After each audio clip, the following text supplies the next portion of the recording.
we are the internet to the cosmic web, you hear me? So, let's stay online. Highly fucking regarded, Bright University. Vibes always high, man. We may say some things you love, we may say some things you don't agree with, but that's what this is about, man. One thing we know, we gonna always grow. I know truth don't care about tears, facts don't care about feelings, man. So the information is here. We here to share it, man, and we just we do it for the like-minded. We do it for the unlike-minded. We do it for everybody, man. We want to. It's all about growth and having that conversation and having that interaction. Yes. Let's stay connected through all that we got going on, through social media, through AI, all of this stuff that we got going on. Let's just stay connected. Let's be free. So this is what it's about. Let's be free and let's stay connected, man. We the gods. For real. Absolutely, man. Highly regarded, man. You know what it is, man. They already said it, man. I'm trying to get everything in order, so you're going to see me up and down, man. Trying to do lighting, audio, video, man. Bringing this to life. Like I said before, man. It's these visuals that I'm seeing. I got to do it, man. It's self-rewarding. Yes, sir. When I have an ideal and I get up and I bring it to fruition, bring it to life. Put legs on it and let it run. It's a beautiful feeling, man. It's not like it, man. I don't want to work for nobody else, man. I truth be told, man, I don't. I want to work for myself, man. It's almost like a mental retardation because I don't want to work for nobody else. Right. I have the tools to do so. Of course, I'll be having those mental blocks, and I'm Mr. Procrastination all day. For real. For real. I suppose I'm digging in book bags. I'm finding old shit I've been writing since 08, 09. I was supposed to have been came out with. But hey, it's still there. It's there for a reason. I'm picking it back up, man. Bringing it to y'all, man. Anybody else out there who feeling the same way, man, who got that mental block, man?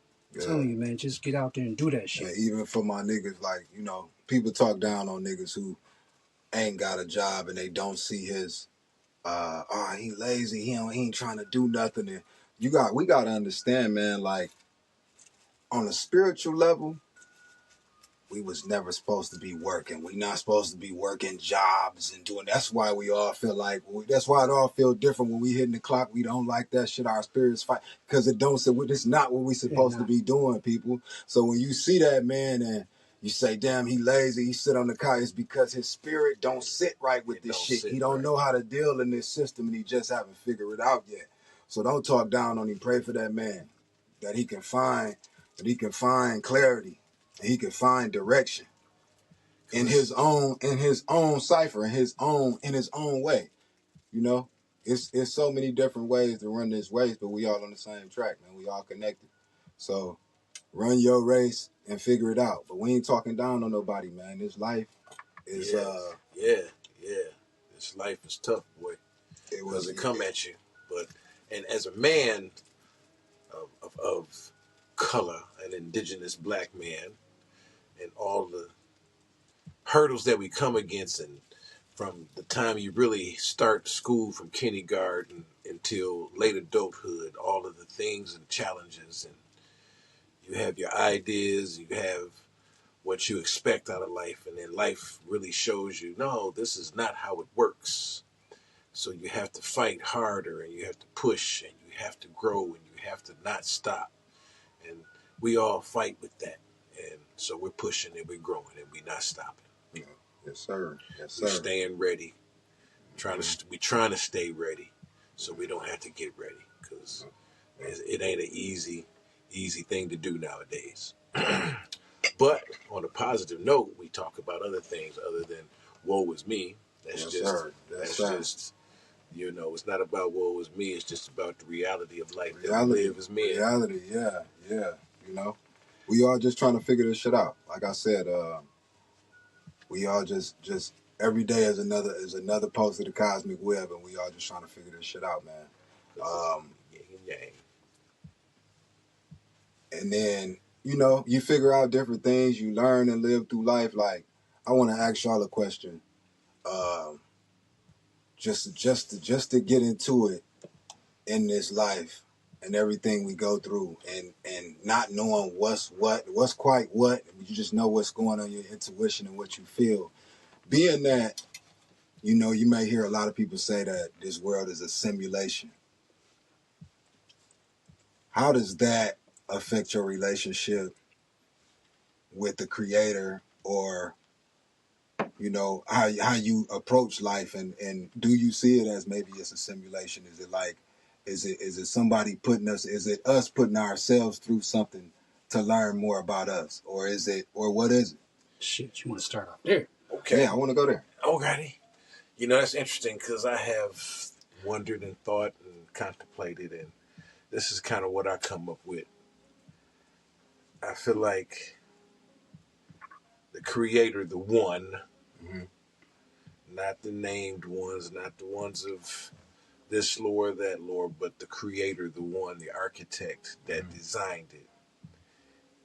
He designed it and set it in motion to where basically what you internally put out is what you get back.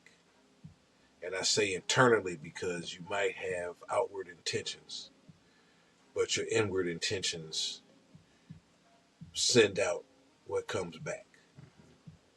And some people master it, some people never figure it out. Some people think they got it and ain't quite got it right, which is probably my thing. Because I've had moments where I could manifest things and push it through, and other times I think I'm doing it and the opposite just happens. And I realize internally I wasn't right. So that's kind of how I feel like he built it. And so some people take it as religion or faith or magic or luck. It could be all of those things, but I just think he as a grand architect, built it to where that's how it works. And Like karmatic energy or something? Like not you do good? not necessarily karmatic energy, I don't know more if I said like it right. But more like the matrix program that is programmed into reality. Okay. That if you intentionally, you know, some things, you know, happenstance, some things are serendipity, some things mere miraculous, but it's kind of like internally what you are, what you put out, your motivation, your intention, all wrapped up all into one. It brings back that same energy. So yes, with that being said, part two to that question is, if just say, hypothetically speaking, if this was a simulation, does that give you hope or pessimism? Pessimism because it's being manipulated and controlled. The ones that may seem like they're manifesting may have just been chosen to look like they're manifesting to give us all enough hope to just keep playing along. So Part of me feel like if this is a simulation, and let's just say, excuse me, y'all, the story of the devil was real, and but even in this simulation, the devil would be just like a construct, or, you know, a state of consciousness, or so they say. So with that being said, what if, I mean, if we coming from the source, I feel like, as above, so below, that mean we coming from where we've been.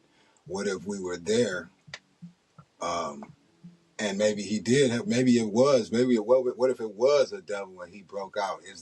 Could this be a test to say, if I say, you know, devil is, if you go live backwards, is live. Devil is live backwards. So just living this life, if I send you to this realm, and you can, and it's the worst. It's the worst vibration you see, and the worst shit ever. Can you still remain high? yeah, And when I send you to this, or if you do cross over, then I know that you wasn't really for me. The test is, you know, like a part of the test is, okay. can you be, you know what I mean? Like if I throw you to this world and you can survive this world, then I know you're here for me. With the past week and couple of months that I've had, in the past couple of days, I've thought about the story of Job. Mm-hmm. And so that's kind of like along the same lines. Yep. Can you stay faithful amongst?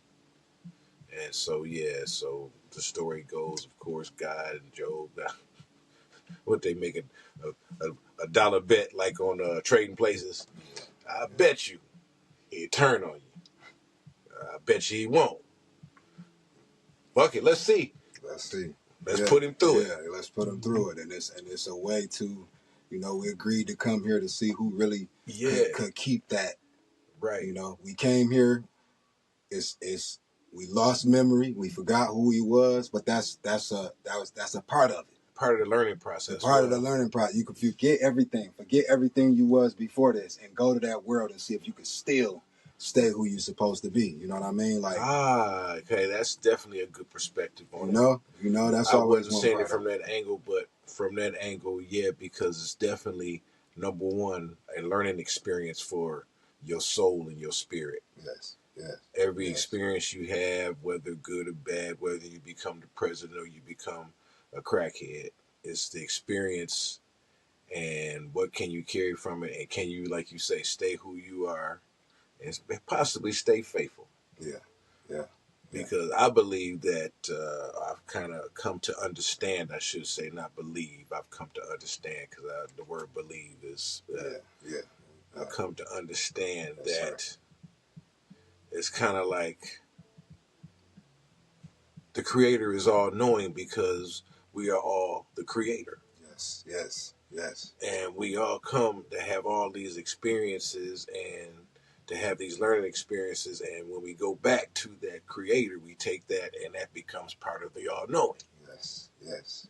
So past, present, future, all of it is all in one. And so, if we could understand that, we might not look at somebody because they got a different color shirt on, or their complexion have to be a little different, and have that hate, because we all have an experience to take back to one. And so that's a beautiful idea. Like, I just love just the thought of, if you was the Creator, to be able to experience yourself from outside of yourself, but still within yourself. Exactly. That's amazing. To share it. That's amazing. To create other life forms, not just give you the experience, but to share it with. Yeah. Mm-hmm. Yes. It's a sharing thing, and we all take it back, but we live, we love, we learn, we fight, we do the other thing. Life and take it back. Yeah. I'm talking a lot, y'all. I'm sorry. I can go there. Shit, that's cool. I mean, I got my own ideas where where you at the spirit inside of us. Like it's somewhere else. Like it may be somewhat like a simulation, but the spirit has to take on a livable being to experience love, life, senses, love, sex. Just experience that you cannot experience in the other realm, wherever that may be. That's just going outside of the book and all of that. Just frequency. Just frequency. Just we are part of something stronger. It's energy. Is something. Slow down enough to become solid and physical. Yes, I can think about experience in the split of a second my whole life, from first time I opened my eyes seeing the curtains. I was somewhere before there. I'm going somewhere back again. I don't know what I'm supposed to do here on earth. That has been a question that's bothered me since a kid. What is my purpose? What is my purpose? What is my purpose? And they say, pray on it. Pray on it. If anybody know how it is in the black community, I was forced to go to church. Mm-hmm. Forced to go to church. Whooped in church. So a lot of us was indoctrinated in the church, and just your granny, your mama, everybody go to church. You gotta take you gotta go to church. And I can woman's bathroom look like, because you got whooped in church. Yeah. and I could tie that in to how it began with slavery. How they said the Bible was introduced. Yeah. They was beat. Their grandparents was beat. So they beat. It's a form of generational trauma that I'm trying not to think because I think too much. Yes. However, I do have this. I do believe, yes, we are of something. Now, I try to go through the book of the Bible. I tried to read. I have read it. I will pick it up again. I will, but it seemed like I was more fearful kind of reading it. People told me to hold on, keep reading it, let it make sense. But my first introduction in the church was forced. I didn't give my chance. I wasn't given a chance to feel what I've been feeling this whole time is something bigger than me, something bigger than us. It's something that I have to gather here to take home. And it's not physical. It's something deeper within. And I think we are the key to it. Melanated people, we want to go back to science or way beyond history, that we are not from this planet. I believe we probably originated on Mars. Can I interject and add this at this moment? Go ahead, Let you go. Sound too crazy. This one sentence. No, it's almost like as a child, the church and the Bible almost limit your understanding of the Creator. Whereas almost naturally, you're born, you may have subconscious memory of just the Creator being a young child that they almost limit, like the same thing with school. So that's it. That's all I want to say. Go ahead. Yeah. It's way more than I believe what's been preached to us. It's something that's, I mean, of course, it's been books and stuff that's been up to try to really expose the true history. It's a lot of things, man. I do believe we are not of this planet. We're not of this. We're all the creators. It's all of us. We are made of His image. Correct. It's something powerful that I feel it. I love getting by myself and taking that self inventory and really hearing myself, getting really in touch with it, into that. Let it talk to you. Man, let it talk to you. Let you talk to you. Is something that I felt outside of the text of the Bible that I know is something. I know it is. So I do take my time to come up with my own. No, I can't say that. I just take time to step back and pay attention to the whole picture. Because of the way that religion was forced upon me, that's all I know. It's what somebody else told me. I haven't read it myself. I haven't really dove into it myself fully. And that's because of other personal things. And, I shouldn't let nobody else block my spiritual ventures. What version Bible should you read? That's another question. So anyway, go ahead. Go ahead. See, that's another thing that I battle with when it comes down to, this religion thing, and that's why I just can't all the way delve into it. I mean, you get all of the versions that you got came from man, and then you find out who that man was, and where King James, and he was also a Satanist, and wrote Satan. He had a bunch of Satanist books that he wrote, and then they took out a lot of stories. So you understand that you're getting information this is not wholesome information. This is information. And then we learned as kids, tell one story, pass it to the next person. By the time we get all the way around in class, the story is fucking fucked over. It done changed a billion fucking times. So you mean to tell me through all of these years, all these thousands, hundred thousands of years, all of a sudden that now, you know what I mean, they're going to get it, the information is correct and I can trust that book. That's one thing. That's why I just deal with intuition. And I feel like God gave us the tools inside to we feel like nobody have to tell you what's wrong and what's right. You feel it. Your body tells you everything you need to know. Your gut feeling, intuition, all of that comes from within. And he already said that the kingdom of heaven is within. Everything is within you. You are the source, as above, so below, as within, so without. So the religion thing, I just can't get with. I never felt the Holy Ghost, to tell you, I believe that's a fake thing. I'm just telling you, I do not believe in the Holy Ghost. I've never felt anything close to it, and You understand? I was in church and I was trying to feel what it needed to be felt. But I don't believe in the Holy Ghost. I don't believe in religion. I just believe in the source. And if you read enough and you learn enough to realize you don't know anything. Remember. So you don't. Only thing you know is what you see and what you've been told. That's it. Remember that feeling. Everything is a story. Even every book is a story written from someone that you weren't there to experience these things that they're. So you don't actually know what you know. It's once again their you just know until you experience it. So that's why I would hope that and I understand that if there was, like I always say, if there was, just say if there was a Jesus Christ, how can you blame me for being skeptical? How can you blame me for questioning? You know what I mean? How can you blame me?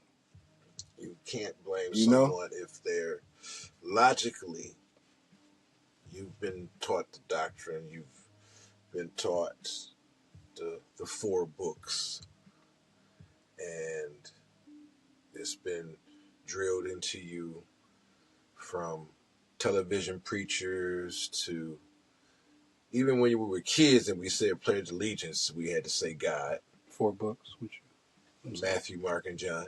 Okay. So we've been indoctrinated with that, and then so you start questioning when you get a little older the logic, and you start looking for proof. Like I remember as a kid, and the cloud of Schwerin popped up on TV, and it's like, what? Oh, this blanket got Jesus on it, So over the years, it comes and it goes in the news cycle, but it's still around. And they did all these scientific tests, and they can't tell how this photographic image got put on this canvas or whatever material was made of at that time. But, is it proof? No. Especially because you look at the size of it, lest they magnify it. It's really, I think that's a big man. My whole thing with religion, 8 feet tall. My whole thing with religion is I just believe it limits your ability to. Pardon me, yo. It limits your ability to live freely and live with just experiencing, because, I mean, it could be a God and the devil, but what if it's just a yin to the yang? What if it's just a thunderstorm just a thunderstorm to the rainy to the sunny day? You know what I mean? Really like on both sides, and it's not just you going here, the devil going, It's not if you don't perform. It's not for that. If you don't perform these rites and rituals in this order and say these words. Everything has a positive and a negative, so it's going to be a dark and it's going to be a light, and we here to experience all sides of it. It's not necessarily, you're getting sent here or sent there. We all come from the source. We all going to end up back at the source. So it's like, in a sense, they tell you different ways, like, Jesus died for your sins, so you just got to repent. And no. At the end of the day, this is consciousness, this is light, this is dark. We all going to go back to the source. It's just about, now one thing I want to ask also, not to stray away, but also just me thinking about it right now. Is it possible that deja vu could be parallel universe? You're doing the same thing at the same time, and you almost tapping into almost like a skip, and it feel like you doing it because you are doing it in a different universe. I always believe deja vu was like my past life. It's like, all right, this is where you got to turn left or right, or it's something I have to make a different decision than I don't normally do at that certain moment. That's how I used to take it, as deja vu. Like, it comes to a point where it's like, oh shit, like I've been here before. Yeah. Like we was in Ann Arbor the other day walking down the hallway, and just in the room, I'm like, I've been here before. But what if, my thing is at a quantum level, because at a quantum level, what if you are doing it? You've been here before because you are there right now in parallel. Like I had a dream I had a dream, and in that dream, I had memories from like a week. Like in that, that shit was crazy. Like it refreshed the memory in your mind. Yeah, the dream refreshed the memories, brought it back forward. In that dream, I had memories of what I did in that week. In that dream, like I don't know. You dreamed the memories you dreamed. It was crazy. I had a dream. It wasn't even a dream. It felt like I was sitting outside, and I was like, I thought about the week, and I had a clear visual of the week in that dream. Like, what the hell? It was too vivid. Like I shouldn't. A subconscious replay for the conscious. Yeah. Possibly. I mean, like, and I woke up and I felt like exhausted. Like, yeah, like, Jesus, like, ooh, that was working double time. Yeah, now, that was crazy. That was one of the most crazy dreams I've ever had. I'll say this to our good Christian folk, amen. And my Muslim folk, assalamu alaikum, and Salam. Whatever other religion you may have, this is not, once again, to be inflammatory or judgmental. It's just perception. And from sometimes what you were exposed to forms your perception.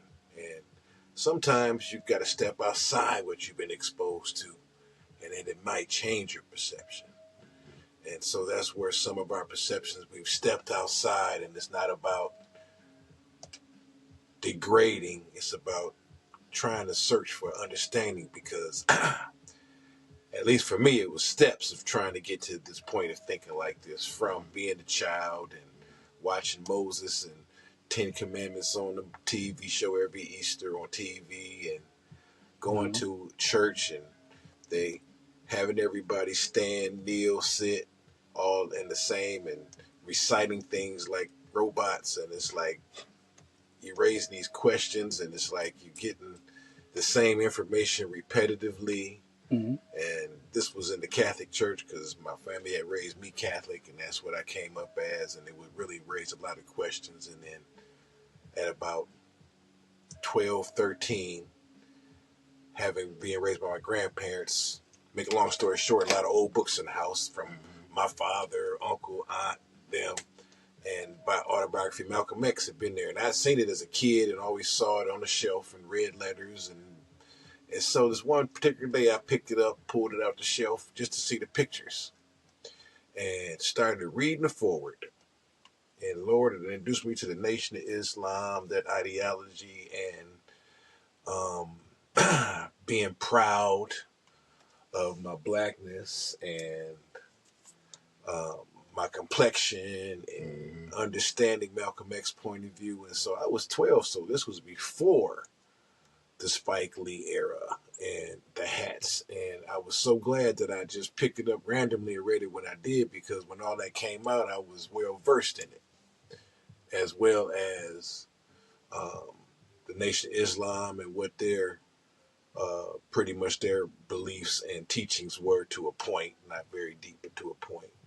And then I had a friend who I grew up with, met junior high school. He more Science American, and his perception and what he influenced me with and what he taught me. Okay. And still does to this day.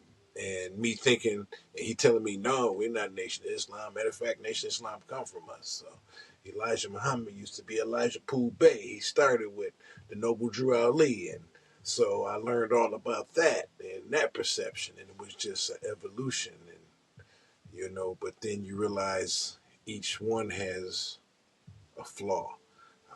Bob Marley, and I got into roster perception because of Bob Marley. And I felt, I don't know how some people feel when they hear choir sing. I would feel that way when Bob Marley and that reggae would hit me. It would hit me to the soul, because before I understood the lyrics, I felt the music. And one day it was like a light switch went on, and I understood him like he was speaking plain English.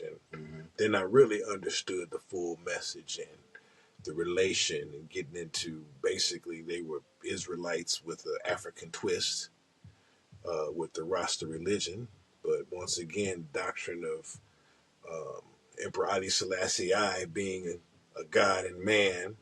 Now maybe possibly proof that he was from the direct lineage of King Solomon, being Ethiopian emperor.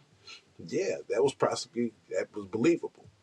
But being reincarnation, not sure. I don't know. Yeah. once again, that puts a limit on perception of God, Right. the Creator.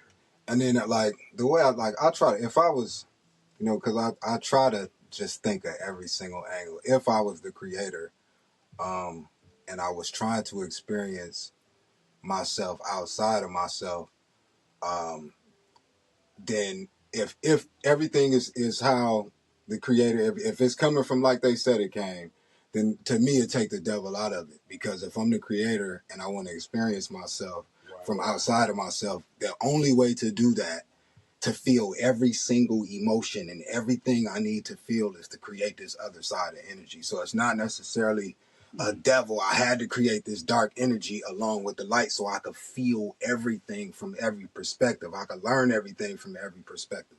So it's like, I feel like if I'm the creator, that's how I would think. Because the only way, in order for the devil to be real with me, it was two sources at the time of creation. Yeah. Because that would mean it was a direct opposition to the source that it was truly Elohim. I just believe he created both. If that is true, it was truly Elohim or multiple gods. Right. So That's so once again, that's a limit to. So it's just, but if I'm the creator, that's the only way I can experience every single side, is to create that other energy. I can't feel sadness if. That's why the scales of balance are such a prominent symbol throughout human history. Exactly. Yeah. Exactly. From is it Anubis? Yeah. When you die in Egyptology and he puts your heart on the scale. Hey, how was your heart weigh? Yeah. How was your heart weigh? Mm-hmm. So, and then of course you got Columbia and her scales, and so once again, that's part of the creation, the architecture, the way I set it in motion to where it's going to. That's how the motion flows. Mm-hmm. That's where it's going to come. It's going to be positive. It's going to be negative. It's got to be yin and yang. It has to. It's got to be black and white. There's no way you can experience everything fair. Or feel everything if it's not. You cannot have growth. So I give you the choice to experience how you want to experience it. Mm-hmm. That's the charge. That's life, positive and negative. That's the charge. Real life which way books or choice reality games or whatever have you. You got the choice to be good or bad. It's fun. You can do it on the game and be bad as you want to be and not really have the consequences, because once again, everything has consequences. The extremes. It's all right to be warm, but when you're cooking too hot, you're going to burn the pot. Mm-hmm. When you're moving too slow, you're going to be cold and freeze. So, But my thing is this. Yeah. If you're here to experience, what if your journey was to come here to take that part of information back to the source?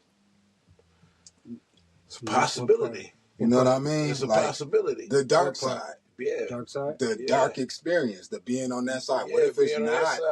That's what I'm saying. Like this constructed religion. That particular soul, that might be his bad experience. And good. It has to be both sides. On this trip, that might be your education. No matter what side you on, you have a mission. And the creator is steady experiencing himself and learning from himself, even through you. So, is it necessarily, are you necessarily being evil, or was it your mission to bring this information back to the creator? Yeah, that's a back to the source. And for the machine to work, it's going to have those. Well, I guess, like you say, the Matrix is going to create those glitches to have that experience. That darkness, when it hits you, you don't feel shit. It's cold, it's lonely. But when you're happy, you feel vibrant. You want to express it, you want to share it, you want to blossom, you want to shine. I think you're supposed to not have, that darkness is supposed to fuel the brightness. But see, that's the thing. That's the thing. That's what I was about to say. That's funny you said that, because I was about to say that. A lot of our greatest motivation come from the dark, from that dark and from that negative. And it's like... And you're supposed to hold on to it when you cross over, so you can take that happiness back. Is cycle, snowball effect.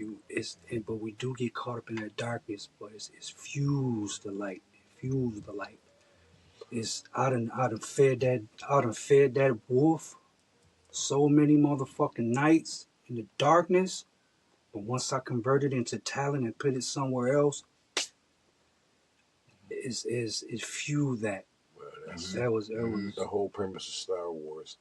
But what's yes. interesting on this point is I just seen this in the past few days, a clip somewhere where allegedly someone built the virtual, I guess, server and embodied each commercial AI in there to where it's like, I don't know, it was like a sim simulation where they were embodiment of a character.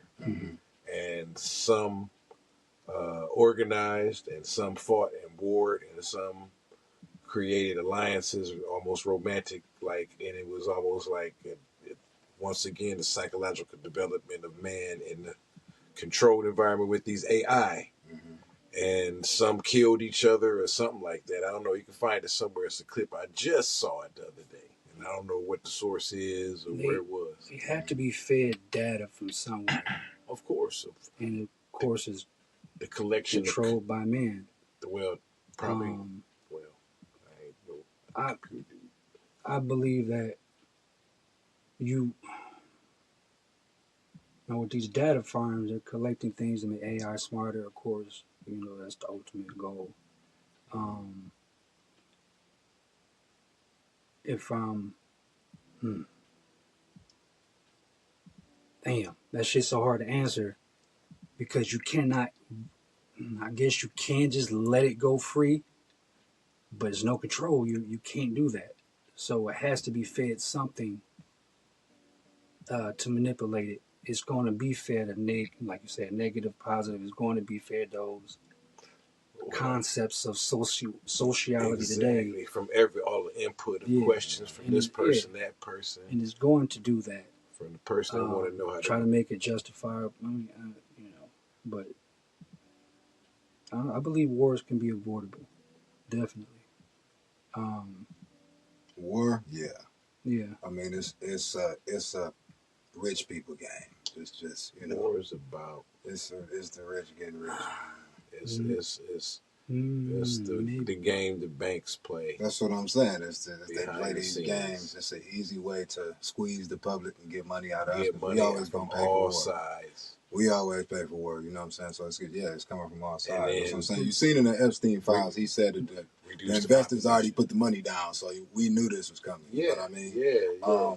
The only thing is, I think that even though Trump ain't had the best run, he is the most. He rage against the machine, and he more of a freelancer than any president we'd have had probably since, like, besides the ones that got took out. Like he don't follow all of their game, all of their their methods and how they want him to go. He rage against the machine, and then they had to reel him back in. I don't know. Yeah, I might have to rephrase that. Maybe some wars is not avoidable, because it's based on survival, and it comes to a point to where some people be so oppressed they have to fight back.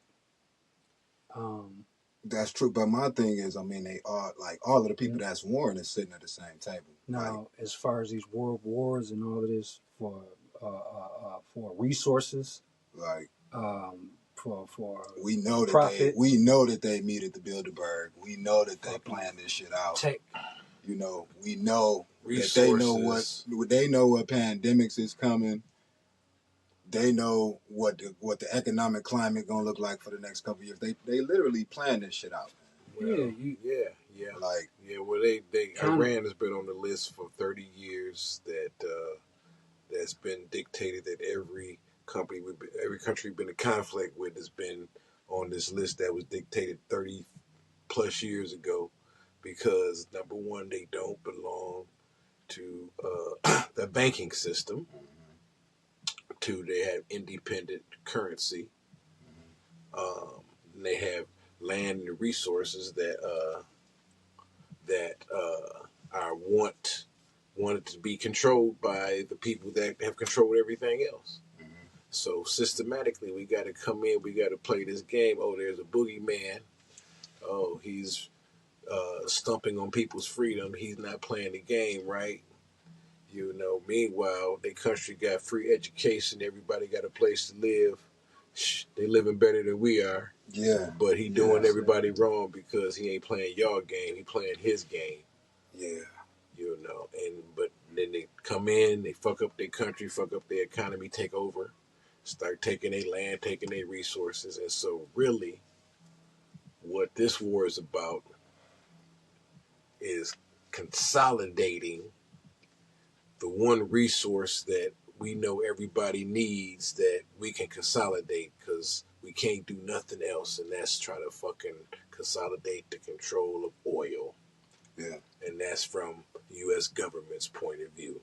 And we are the military arm of the world, so if we decide that's the move we want to make, we just throw up smoke screen and we make the move we want to make. Yeah. You know, it's a boogeyman. Iran, they can't have weapons of mass destruction. They just can't do it. They can't have them. They ain't had them in all this time, but we going in to make sure now. Yeah. They done signed all these treaties over all these years, and I can't name them off by this, doctrine, that. But my thing is, when we gonna come from the stands? I digress. When we gonna come from the stands and shake up the game? Like, we watch these rich people play these games and war with each other and do all this and that. Steady push fear on the internet. Steady push fear on these news sites. When all we gotta do is stop fucking sitting in the stands, going to work, acting like this shit and watching the game and watching them do this and getting the game and shake it up. We stop fucking working. We stop. We start demanding.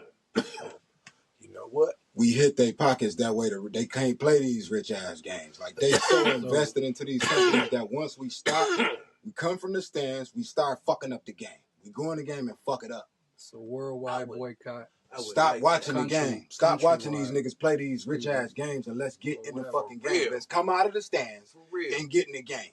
Motherfucker get 200 fuck million it up. Just to throw a ball. If we stop working, we'll get everything we ever wanted that fast. It hurt too much. It's gonna hurt them too much. And then we really realize how much power we got. We are the engine. We run this whole shit. We stop, they don't got nothing. They on vacation. They playing golf. We the one running this shit. Let's stop. Let's stop playing that game. And you know what? And take the power back. We've been running this. We've been running this engine for all these years. We know how to be broke. We know how to survive. You think they want to put a little oil on it so we can run it a little smoother. But no, they funnel all the resources out of the country. For the past 40 years, our infrastructure is like it stood up real strong for the first 20, then starting to crumble now. Okay, we're City of Flint. We known for the water crisis, but really that was a canary in cave for the whole country's infrastructure. Yeah, exactly. Because since then there's been numerous other. And I was pushing for us to stop playing that game. Back then, because nobody got no money. We should have been stopped paying water. Oh man, for real. Everybody in Flint should have stopped paying fucking water bills. Yeah. What they gonna do? Right. What they gonna do for everybody? Cut us all off? They off too. They let slumlords run up bills a couple $100,000, didn't they? Flint, we are from the bottom, so can't nobody say, well, my life is good. My life is your life. If you living in Flint, your life could be fucking better. So don't act like we couldn't band together and say, let's stop fucking paying this shit. We could do it now. Today. Stop paying these niggas, man. These niggas poison us, they do whatever, and they split the fucking money. We didn't see shit. Still ain't seen $1. Ain't no telling what's in the dirt after all these factories. Come on, man. I'm sitting here trying to think of how would you start, because this has been said for many years, man. For us to already step back, we control this shit. We do economically, control a lot of fucking. I just been thinking of ways like, how do we reach enough to where when can we all band together for the common good, the common cause, not white or black, not nothing, just for we tired of this system and just break it. Break the whole fucking system. Now we all down at the bottom and now we just build, create, barter, and show love. We need each other to get through. Fuckers too scared. The theory of it is so beautiful, but it's too many people that's comfortable and comfortable. You got very, very, very lethargic, comfortable slaves. The like system is set up. The system working very effectively. The system is working so effective because you gonna literally have to stand and guard your house with a shotgun like the old West. Because if you stop working and you stop paying that mortgage or you stop paying them taxes, eventually you're gonna have to stand there and fight for your house like that, because that's where the system got you by the balls.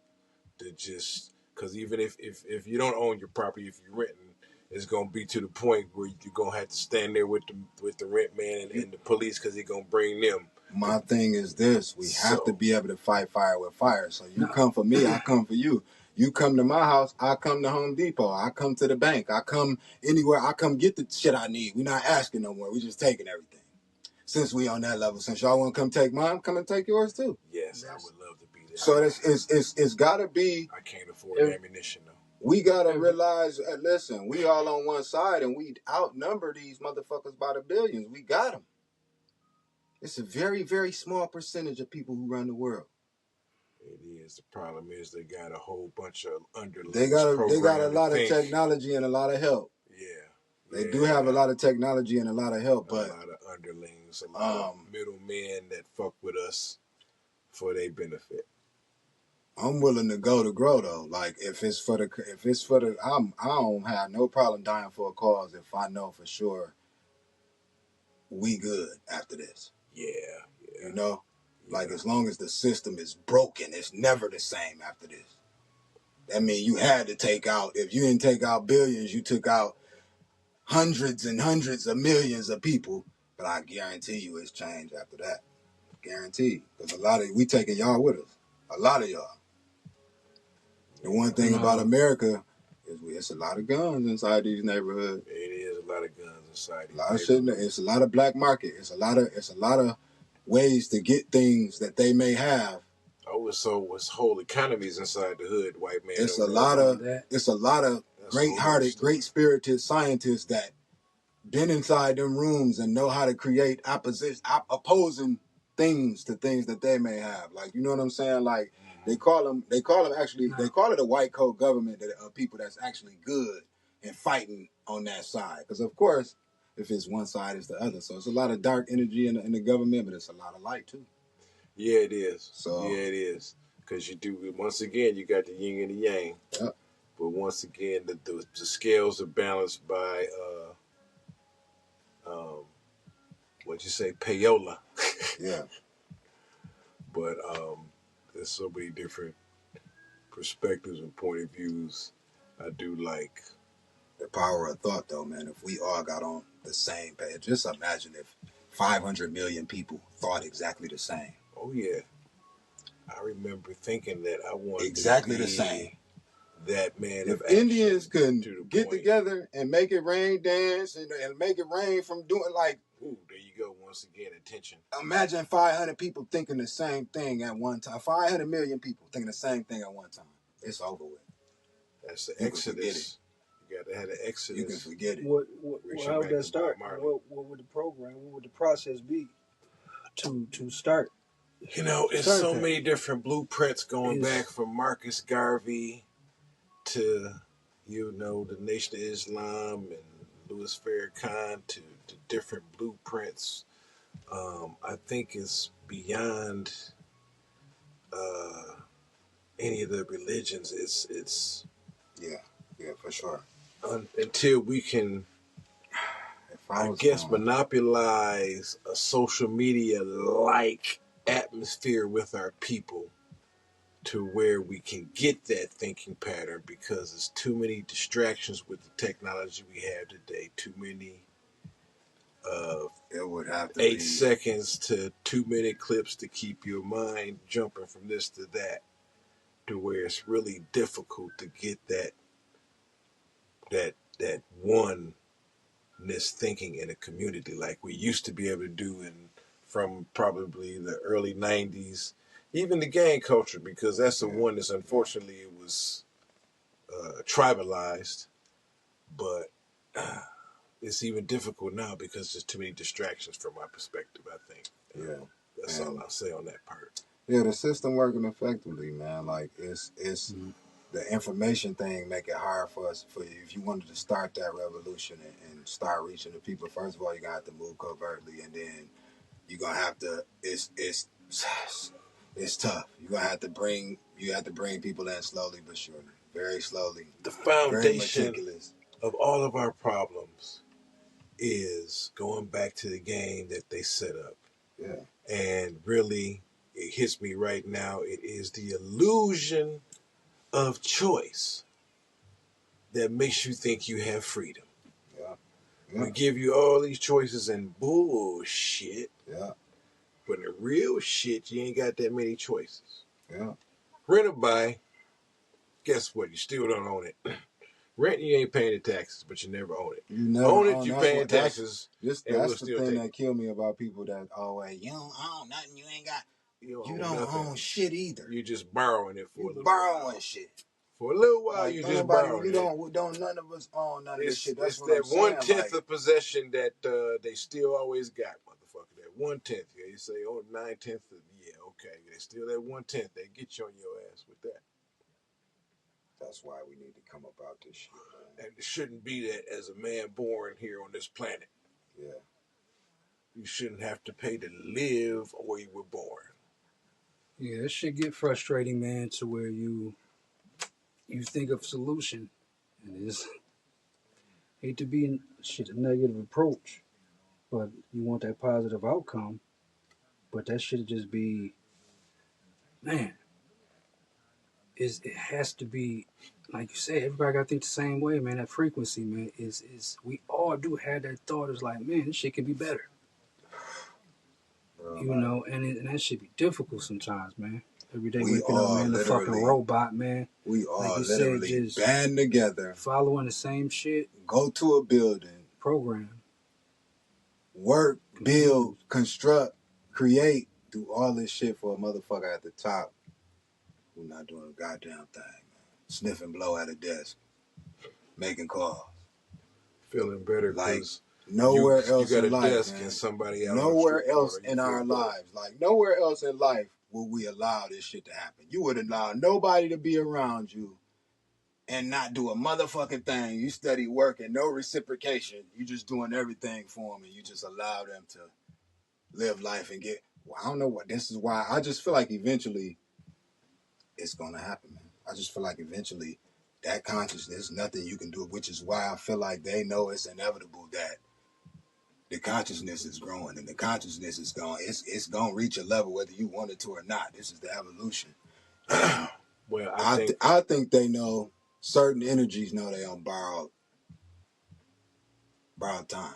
I think this is a good point to kind of relate this and pivot into a question my brother brought up as far as parenting in today's world, and how it has to evolve based on just a few years of when you were being parented yourself, and maybe partially parenting little cousins or nieces and nephews and going seeing the stages from that perspective as well, to how it is today with your own children, with today's illusion of choice and exposure that we wish we imagine we had growing up, that they have exposure to just from the point of kids being exposed to freak shit to being exposed to a virtuoso. You might like playing the oboe as a kid, but there's some person in Russia that's an oboe master that play it like nobody else that you would never see back in our day. Now you could just see every day and watch them practice and learn and get their game to where you can master just all that, how we raise our kids today to just keep them. With knowing, my question is, with knowing how much exposure, how much they can see, how much they're available to so immediately, right away, early. Do you as a parent, like our parents tried to shelter us, keep us away from stuff, not have certain conversations till a certain time, birds and the bees at a certain age. Now it's so much exposure to everything. A kid can type on Pornhub right now. Exactly. No matter what, right now, and get on it. Get on there. If they got a phone, so, they can get on there.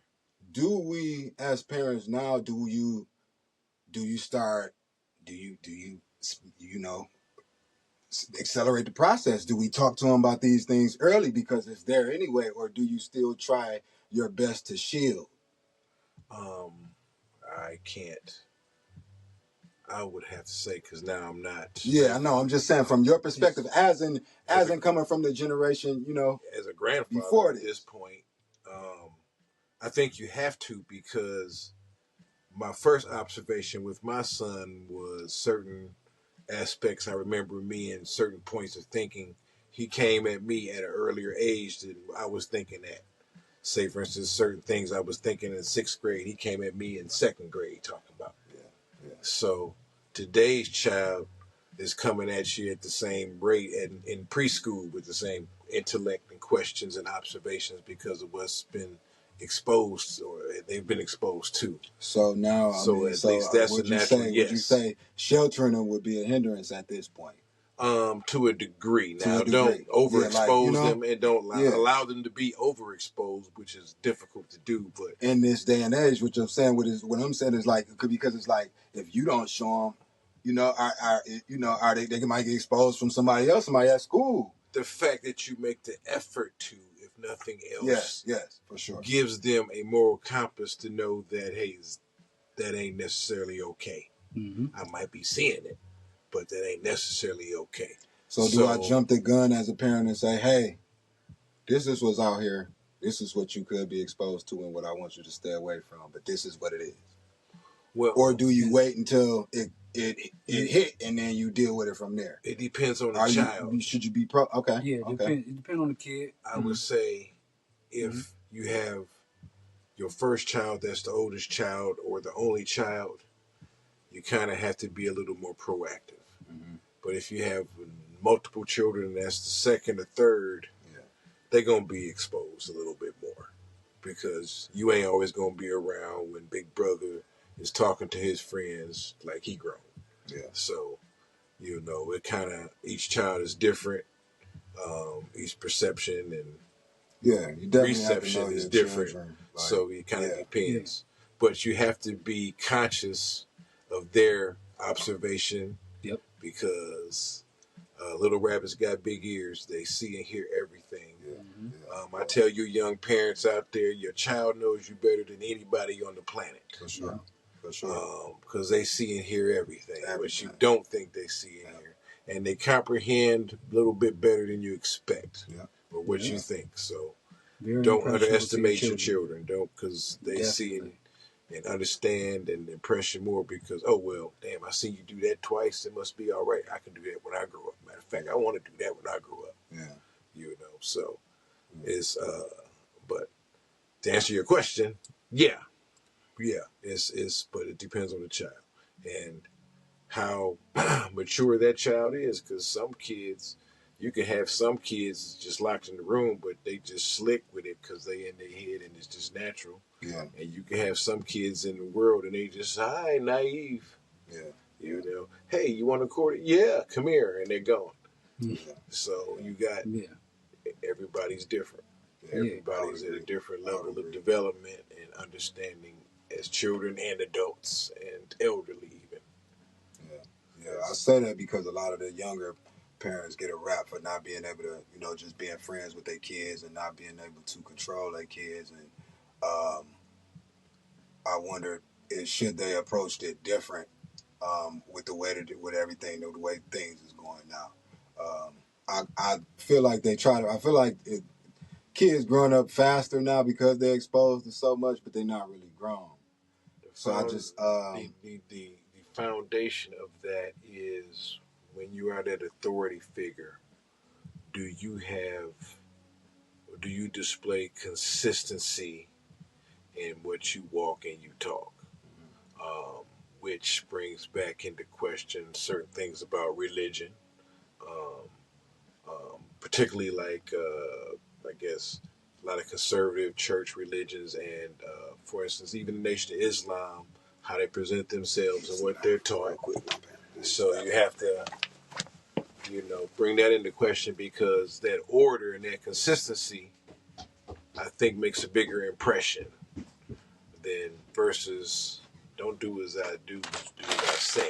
It's funny you said that, because my pops, man, I used to look up, I still do look up to him. When I was a kid, I used to really look up to him, follow behind him like a mug. But had to go in there with the kids. Nope, grown folks in here. Go in there with the kids. But y'all cool. So, they ain't cool. So, growing up, when I got to smoke, like, no, I don't want you smoking. I don't want you doing this. I don't want you going there and going there. But I'm watching him doing the same thing. Talking to me a certain way, but don't talk to him a certain way, But I got to a certain age of trying to bulk up on him. It's like, shit, I want to smoke. I want to do it. I look up to you, man. Like, look, listen, don't do as I do. Do as I say. So I'm like, damn. I had to realize that. No, I don't want you to be better than me. Don't do as I do. I want you to not regret your education. Keep going. Don't stop here. Keep on trucking is what he always used to say. So I have fought myself with that for a long time. Used to try to buck up at him, give him his own taste of his medicine. Like, boy, it was a psychological game to him. Like, man, you want to play hardball with a hardball player? Okay. Okay. I got you. Yeah, man, it was wisdom, jewels and drop all the time. I'm telling you, man. Priceless. And he's the type of person that if you didn't know him and you saw him, you would underestimate him, and he will talk you out of your socks. Drop some gems all the time, man. And of course, man, we go through these times where we don't talk as much, but communication is key. You had to keep that alive, man. For real. Had to keep that alive, and I'm glad I had that with my daughter. I have that with my daughter. She came to me with everything. Like, we share everything. Like, that's my best friend. Like, she let me know what it is. And I've always been open with her and her sisters. Like, come to me. Like, talk to me. Open up. Give you some time, but I'm here. I'm listening. I will give you some feedback, some real feedback. Tell you how life is out here, man. Because shit, sometimes it ain't nice. Hit you upside your head real quick. But hey, you gotta get back up and keep on going, man. That's the key, man. Because this shit can't beat you up. Can't have you going in a spiral. Have you losing your faith. Have you losing your direction. For real, man. You feeling like shit. Checking the doctor's joint, but not to speak on that note, but man, just keep it strong, man, and the mental health. We've been always told to pray about it, just pray on it, toughen up. Don't worry about it. But as man, it's a lot of stuff I done bottled in as a kid, as adolescents, I explode on the wrong people, man, and that should turn out bad. But I have been learning to control that shit though, for real. Because bucking up on the wrong person, you can lose a good relationship, man. For real, good job, good position, man. So it's always healthy to take them days off, man. And as mentally, you gotta take them mental days, man. For real. Sit back, chill, get out of here, man. I drive till I can't. No, it's some water. I don't know where I'm at, man. Pour around somewhere. Yeah. I'm over there down to Detroit, just to get away. Yeah. Man, we all need that, man. For real, man. For real. Got to reset, restart. Keep going, man. Cry, my niggas. Yeah. Cry. Yes. That's one of the most valuable things you can do is to express yourself in that way and get that off. You have to cry, bro. I ain't saying be all in front of people. Get by yourself and get that shit off you. I promise you. It's one of the most healing. It's one of the fastest remedies to get that up off you. It's just that energy you got to let go. And I know we talk, hey man, don't cry. I ain't saying walk around emotional as hell, man. But when you get by yourself and you get to your space, get it off. It's okay to promise you. It's okay to go get it. You're going to pop back. But for your mental health, do not hold that shit in, man. If you feeling it and you sad, be sad. Quit trying to fight the fact that you sad and trying, man, no, you sad. Go somewhere and deal with it. Yeah, man. You know, we got the check, we got the self check and self assess, and always, you know, you got to be your first. You your first line of defense, baby. Like you your first safety, your first line of safety. So you got to be saving yourself and defending yourself. When you feeling stuff, man, you know, I don't give a damn what the world say, man. You got it. You know, you got it. Use it. We got it for a reason. We cry for a reason. We get the emotions for a reason. And as men, we feel so much. We have to absorb so much and keep going. So when you get that time and you feel it coming, bro, I don't care what you got to go through. It's plenty of times I done sat in the car and got it off. And once I got it off, I done had to walk right in the house and be Superman for them kids. But make sure you get it off, my niggas. Do not hold that shit in, man. That's one of the worst things you could do is hold that shit in, man. Don't be afraid to feel out emotion, man. You got to, seriously. Man. You got to normalize therapy, man. You know, reach out, get help, man. GHS services. You know, get on Google, man. Is you know. That helps too, man. Talk, man. Get out there and get that shit off your chest, man. Yeah. Can't hold that weight forever. Talk. And sometimes it can't be with somebody who got a dog in the fight. I remember I had an ex that committed suicide. I randomly called a hotline and talked to somebody, man, because I just didn't want a dog in the fight. And I ain't told many people that, but it's just something that I had to do because I was in a dark spot, man. And I didn't know where to go, what to do, and I didn't want to talk to anybody who had a dog in the fight, who either cared about me or cared about her or whatever. I just needed a neutral, somebody to just talk to. And it was a very healthy thing for me. That's not something that I repeatedly needed to do, but at a certain time, you got to use your resource. That's the time I wasn't afraid. So if you need somebody to talk to and you know that can help you, man, don't be afraid. Don't have too much pride, man. I'm saying ego is evil, man, and it gets to you. It'll get you.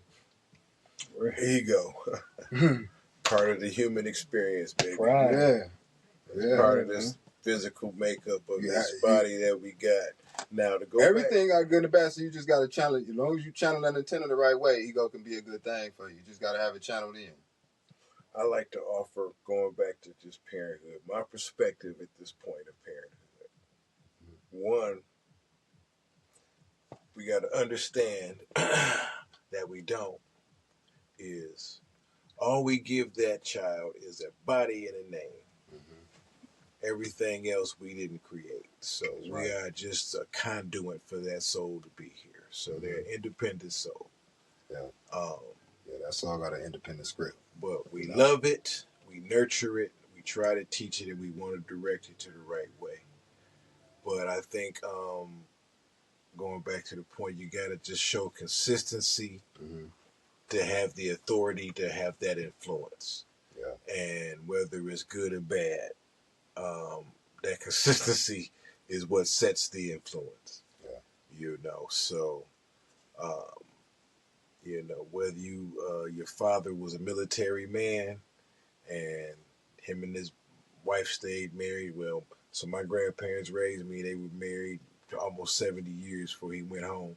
So I saw 50 plus of them myself. Okay.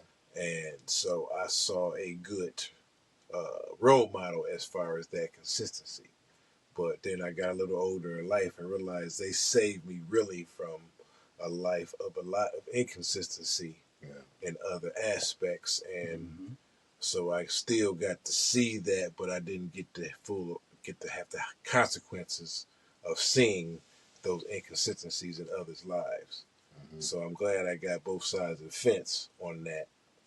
And as in this point in my life, I appreciate my grandparents for keeping me from a lot of that bullshit. But that's not the point.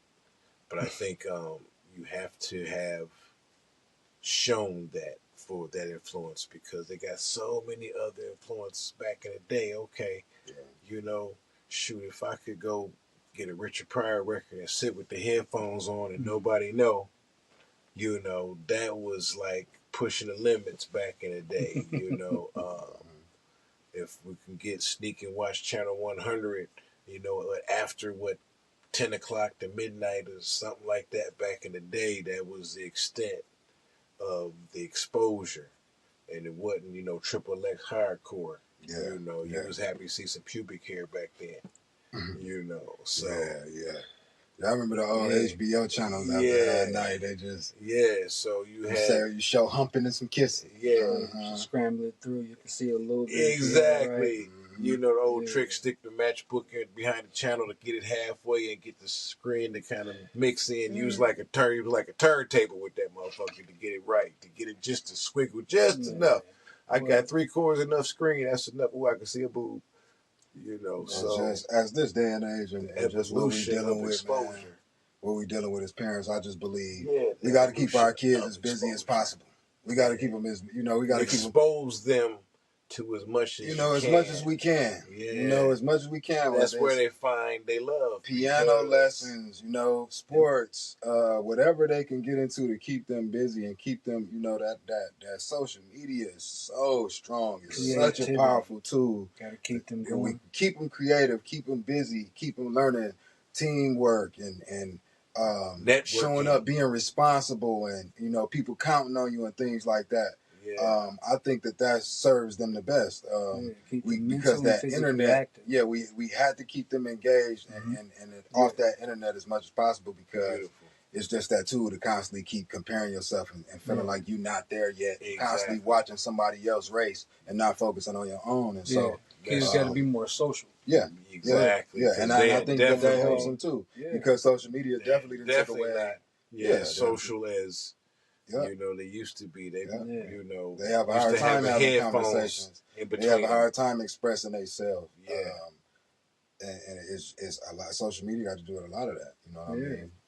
Make you feel like you got to do everything on it that you can't. Make you feel worthless. As soon as you get off of there, it's like, damn, what is? Oh my God, I done seen kids just take that social media real serious to where it control their lives. Like that is not how you supposed to be. Live your life. Yeah, don't let nobody influence you till you feel like you ain't shit. I just think it's really rough on the girls, man. These little young girls. Yeah, the perception. Perception. Attention is already a drug for the young women nowadays, and then social media take it straight to the vein.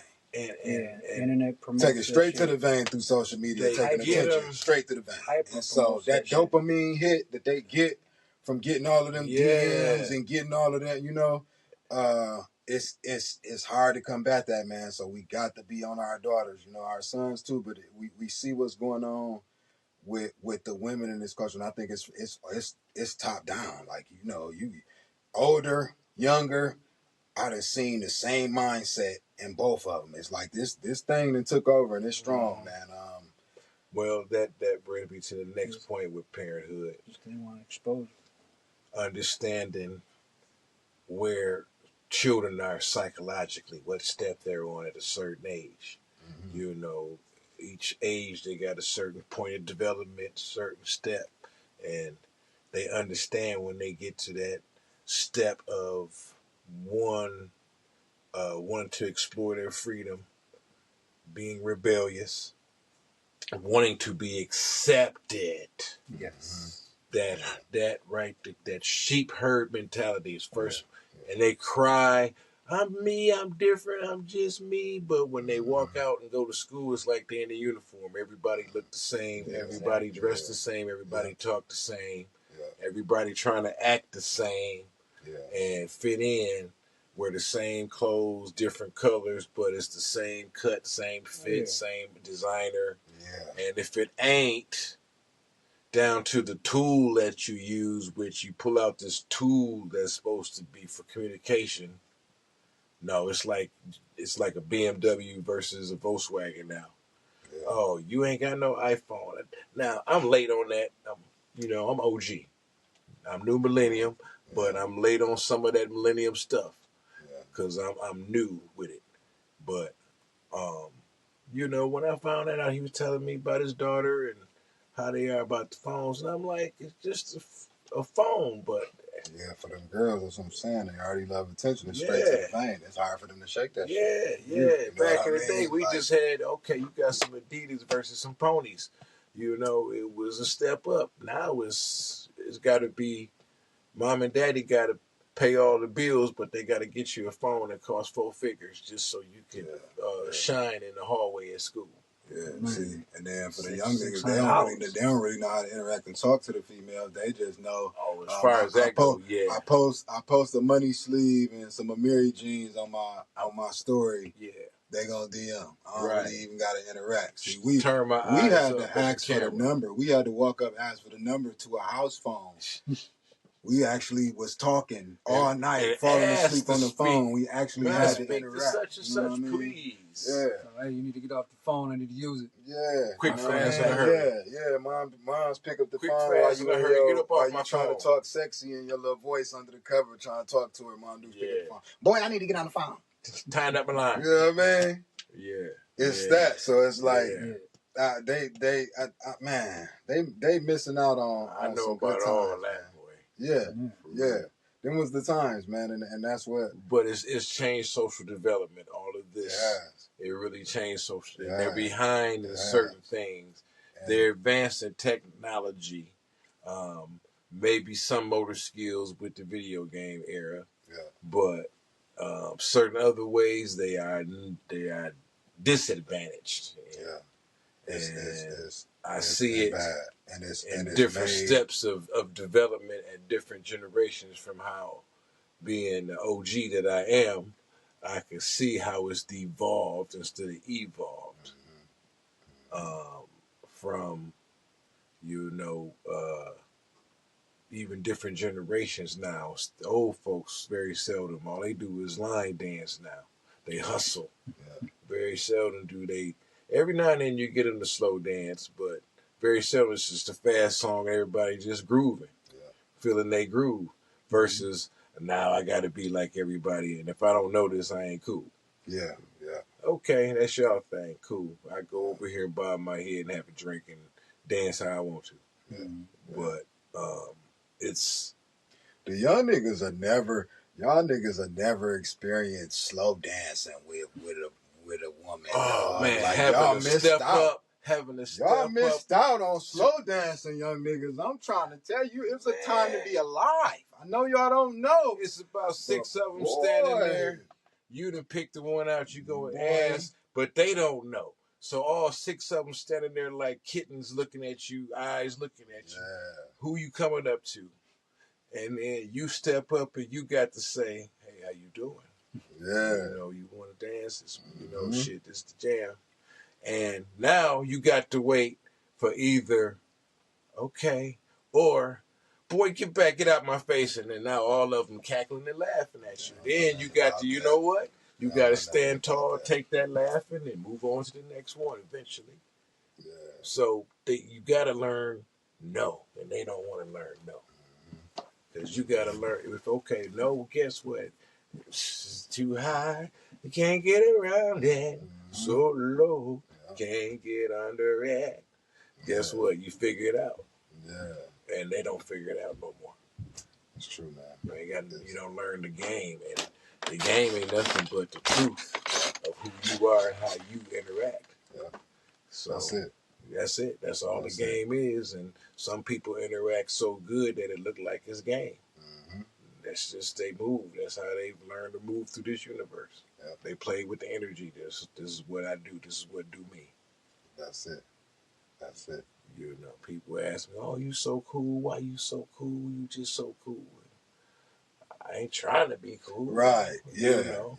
I guess just who I am, and just is how I'm vibing. That's how I move.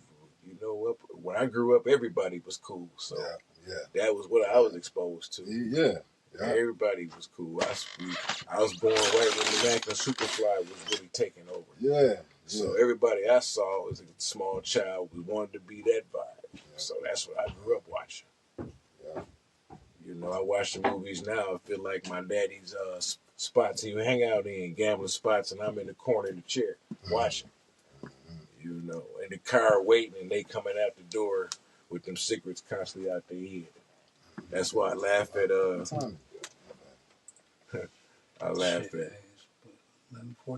something like that. It's almost we've been vibing.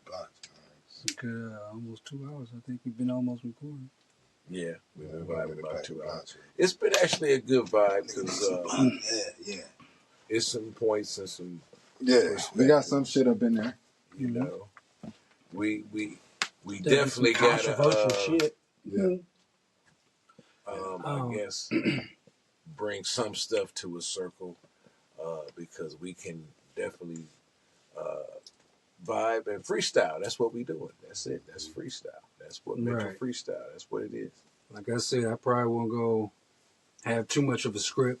Try to have a little, agenda, something like that, here and there. But pretty much is just more of getting our thoughts out there, man. It's cold world out there, man. Just keep warm, man. Stay focused, man. Stay woke. For real, man. Stay knowledge. Keep keeping the books, Exactly. Okay. Stay in the books.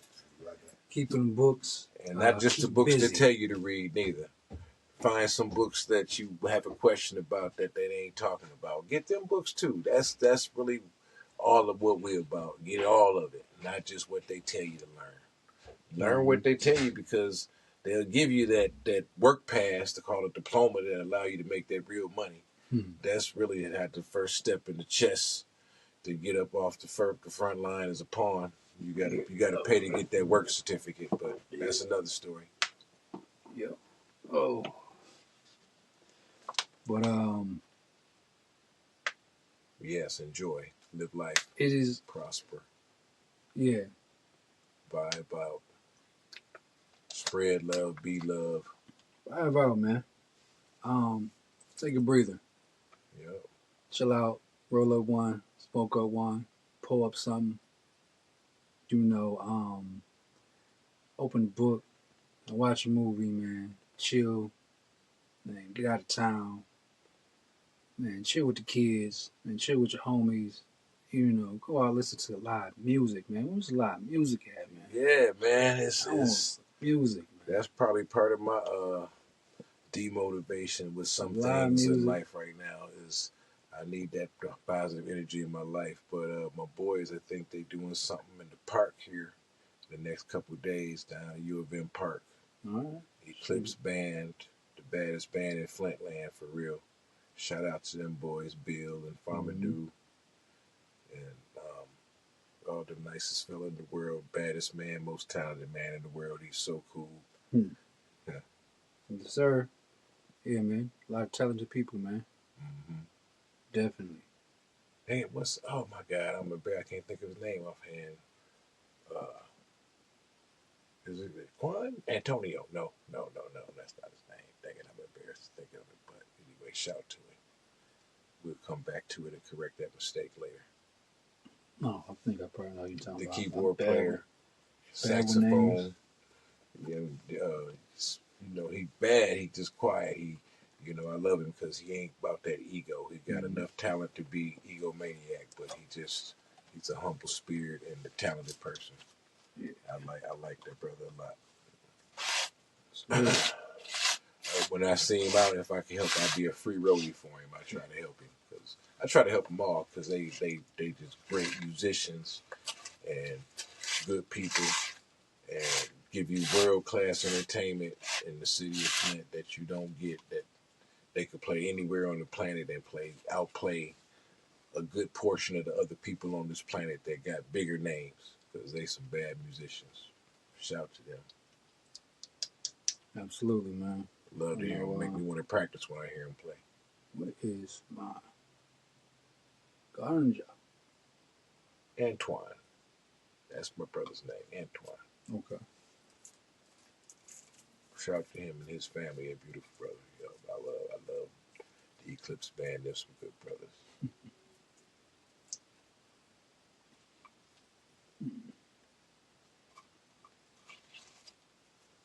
They do it how it's supposed to be done when they play.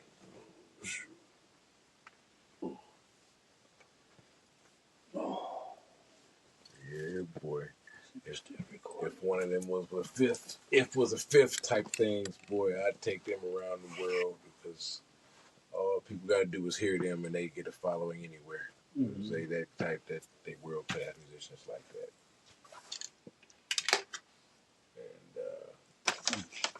shout out to all the Flint talent out there. One of the people I've known longest on this planet, advertiser, but shout out to Mama Soul and her peoples, because known her for a long time, and real people. She like family, like a cousin, cousin-in-law. That's when you grew up like that in church. You just had that old go back. And we ain't family, but we feel like family because we can go back generations. Our family knew each other before we existed, type thing. So shout out to them and the other talent out there, the bootlegs and ready for the worlds and the athletes that represent past, present, and future. You know, going back to the unity thing, it would be nice if a lot of folks, and I don't know, we don't know people's economic experiences because we see what they get on paper as an athlete or a musician or what you think they got and what they should do.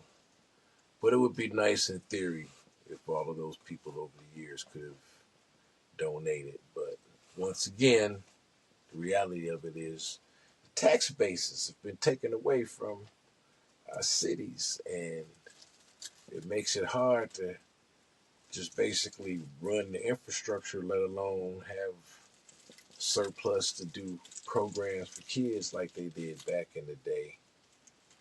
You know, everybody, the majority of the population back then went to camp, had that experience. I missed it. I should have went, but I missed it because I ended up going on vacation, and my stepbrother Jock, he went to my place and he told me about the experience, which I kind of mad because all my homies from the hood went. So I was looking forward to that in one way, but I wasn't looking forward to the outdoors part, which my perception was different as a child, because one of the things in life, those exposures we talk about, you should have. So if you learn, if you love it or like it, because later on in life you might be exposed to it, like, you know what, I should have did that because this is too kind of cool. Yeah. You know, so who knows? That might have been that child's avenue. So think about it from there, because kids don't come with a handbook. But as you get older and you be around children, and if you love children and you love your family, you watch and you learn and you see personalities in some and how they develop into adults, and their personalities are what they are. Some evolve, some change, and some are just concrete. Some children are born with adult mentality. You don't have to worry about them. Some children are born to where you have to coddle them all the way along till they older and decrepit than you are as a parent. So, you know, you're just a conduit, but you just try to understand what steps they are and manage them with wisdom at where they are. Understand them and play them at that step. When I say play them, yeah, you gotta run the show.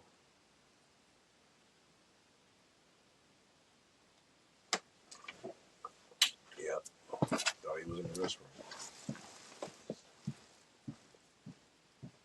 Did he just dip? Magic technology. He disappeared. Poof. So we definitely want to share and develop and have an entrepreneurial spirit. Um, Look to survive, look to thrive, look to motivate, look to be motivated.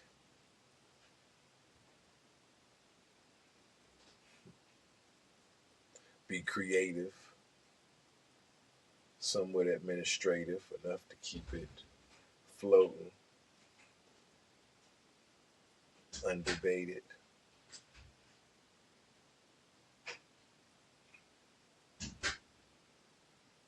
Not to be famous or to be rich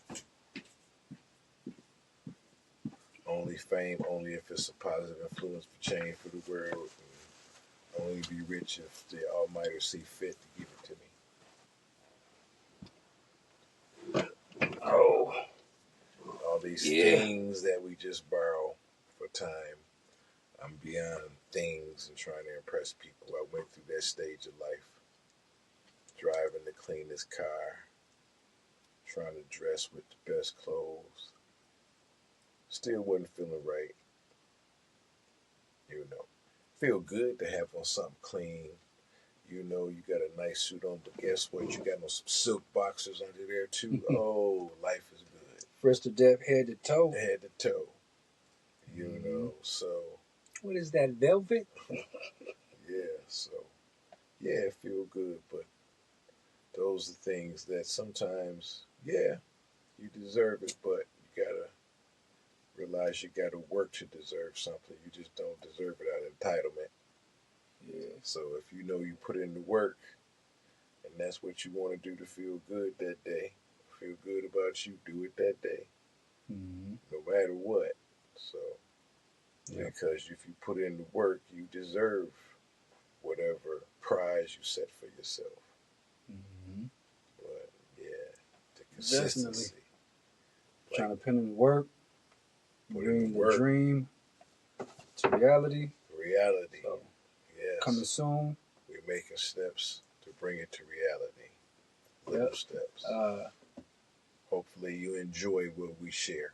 Mr. Procrastination is still sitting around a little bit, but I'm trying to work on it, to be honest. Yeah. I give it this. This is a genius. But day by day, I am learning more and more about leveraging AI, to be honest with you. I wasn't messing with it at first. I thought it took away from my artistry, to be honest.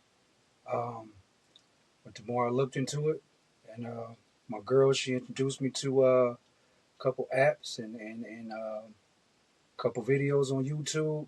Shoot, before you know it, man, I start pushing out content. And I was like, you know what, it's going to be easier than I thought because I do everything. You know, trained. Yeah. Before the craze of it, he was his desire to be a film maker of some sort. So, trained. Yep. Definitely went to my media arts major. I was up under Mr. Brown, and I believe he's probably a doctor right now, Dr. Mbisa, and Mr. Stamps. Knowledgeable people out there, man. It's like you don't have to. My dream was to get out of here, go to California, direct movies, music videos, just bring that out. And, of course, life happens and different responsibilities I took on. And, like, you know what? I can go here. I tell you, like, you don't have to go nowhere, man. You can do it here. You can create here. So, that's what I'm doing, man. Creating. Bringing it to reality. Here we go. And that's the reappearance. Yeah. The magic of technology of reappearance. Yes, he is definitely. You need to check out the documentary. He won an award for a documentary about Flint. And my college really showed him appreciation for the creation that he had done, along with other things that he done. So that is proof before all of this craze of this. That's little proof he has right there, and was acknowledged by my college, which I was very proud of him for that. Oh. Yeah, so and due to my overthinking self and where we at? Yeah, how much time we got running on there? Due to my overthinking self, procrastinating, I do a little bit of here, a little bit of there, and I never commit to finishing a lot of my projects. I have so many ideals, so many freaking ideals to you have to really buckle down and give yourself time or a time limit. Like, you know what? Do this in 90 days, 30 days from start to finish. Don't stop. So much stuff. I'm trying to do. Start the hat line.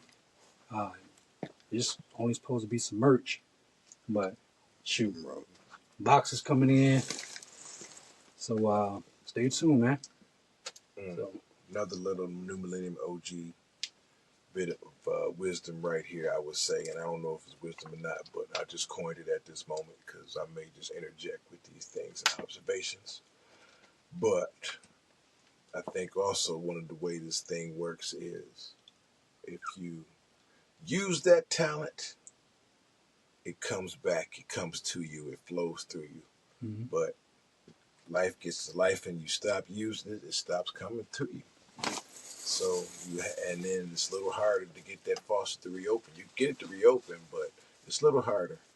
Yeah. But I guess the law of momentum. Boom, go ahead. I'm done. Bye. Yeah. I mean, of course, it started. Let me see. The dream of music. Shoot, just messing around with it. What, 11, 12? Yeah, that was.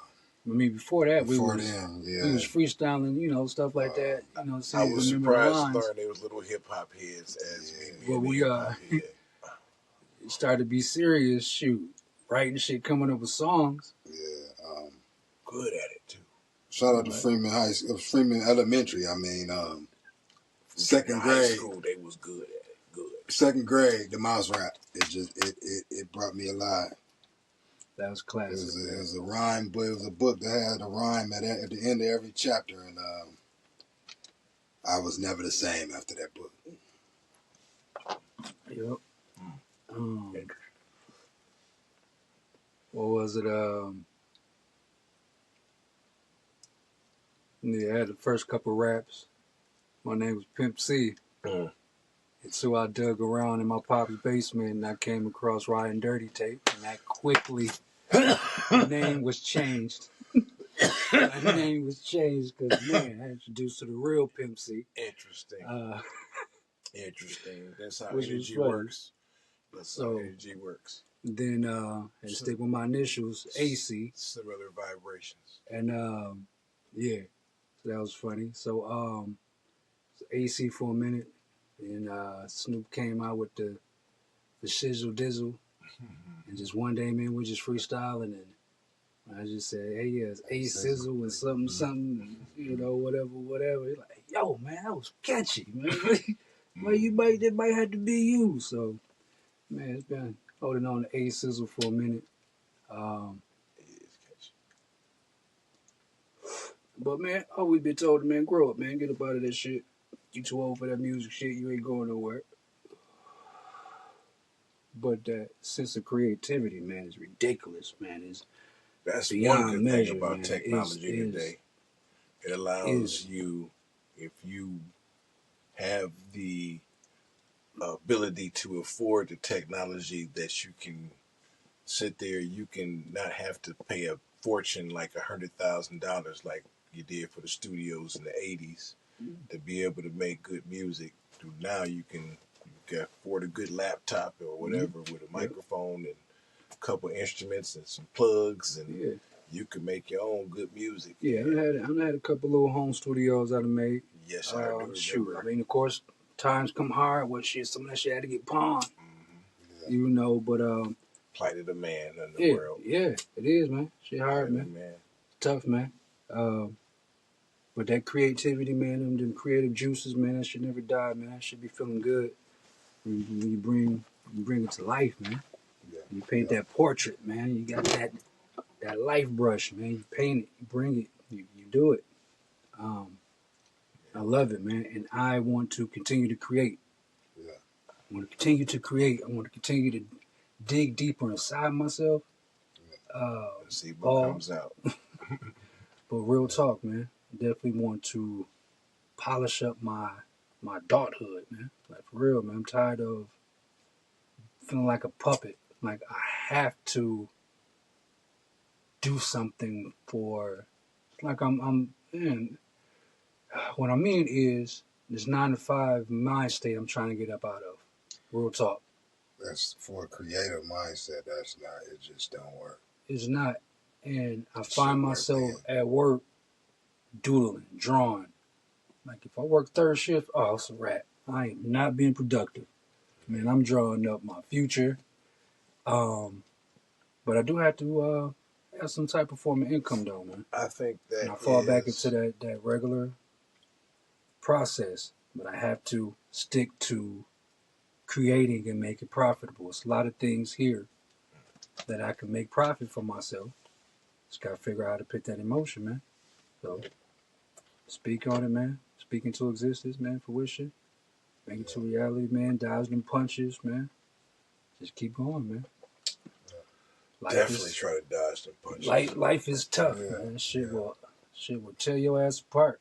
Because the biggest punch they got against you, my brother, is hidden behind the court system. That's the biggest punch. That's the motherfucker that'll knock you to your knees. Yep. And it ain't gotta be you sold a brick or you murdered 10 people. Nah. Nope.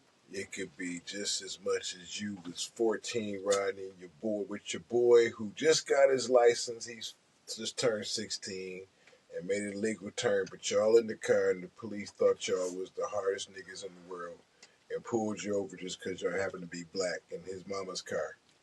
Yeah. And next thing you know, you got 20 years tied up financially into the court system. And when you finally clear all the books, whether it's the time you got to serve or the public, what they make you do, what public assistance, what they make you do when you got to volunteer, that shit.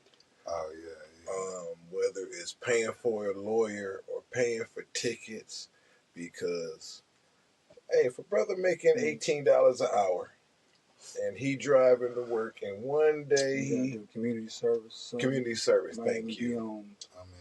Misdemeanor. Sometimes you keep on habitual with the shit. Turn into a probation. Exactly. Felony. Off that one nick, and then you have another nick, and then another nick, and next thing you know, you tied up in most of the years that you are supposed to be as a man, building your empire, your prime life. Yeah. As a man of color, is drained and sapped by the court system, done on purpose. Yeah. And it's disguised as all this other shit, the war against drug, the crime problem, the this, the that. No. And everything is designed to walk us right into that system like this floor tile, like the checkerboard, everything is tied in. But the biggest thing, my brothers, is watch out for the court system. And it's so bad, our society, I watch it go from, what up, my brother, to my nigga, and it's almost to the point you could be in the room for the brothers and they talking about what block they was on, and if you ain't been or know about the block, you are the outcast. Mm-hmm. And from, I guess, just a moral base, a moral fortitude, is that supposed to be the moral majority? Yeah. And that's, everything is designed to keep us into that game, and that's that biggest punch they throw at you. Yeah, I mean, because everything else is a trip up after it, whether you got a misdemeanor or 20 felonies, it's, somebody got an excuse to say no to you somewhere because of that brush. Because, don't get that.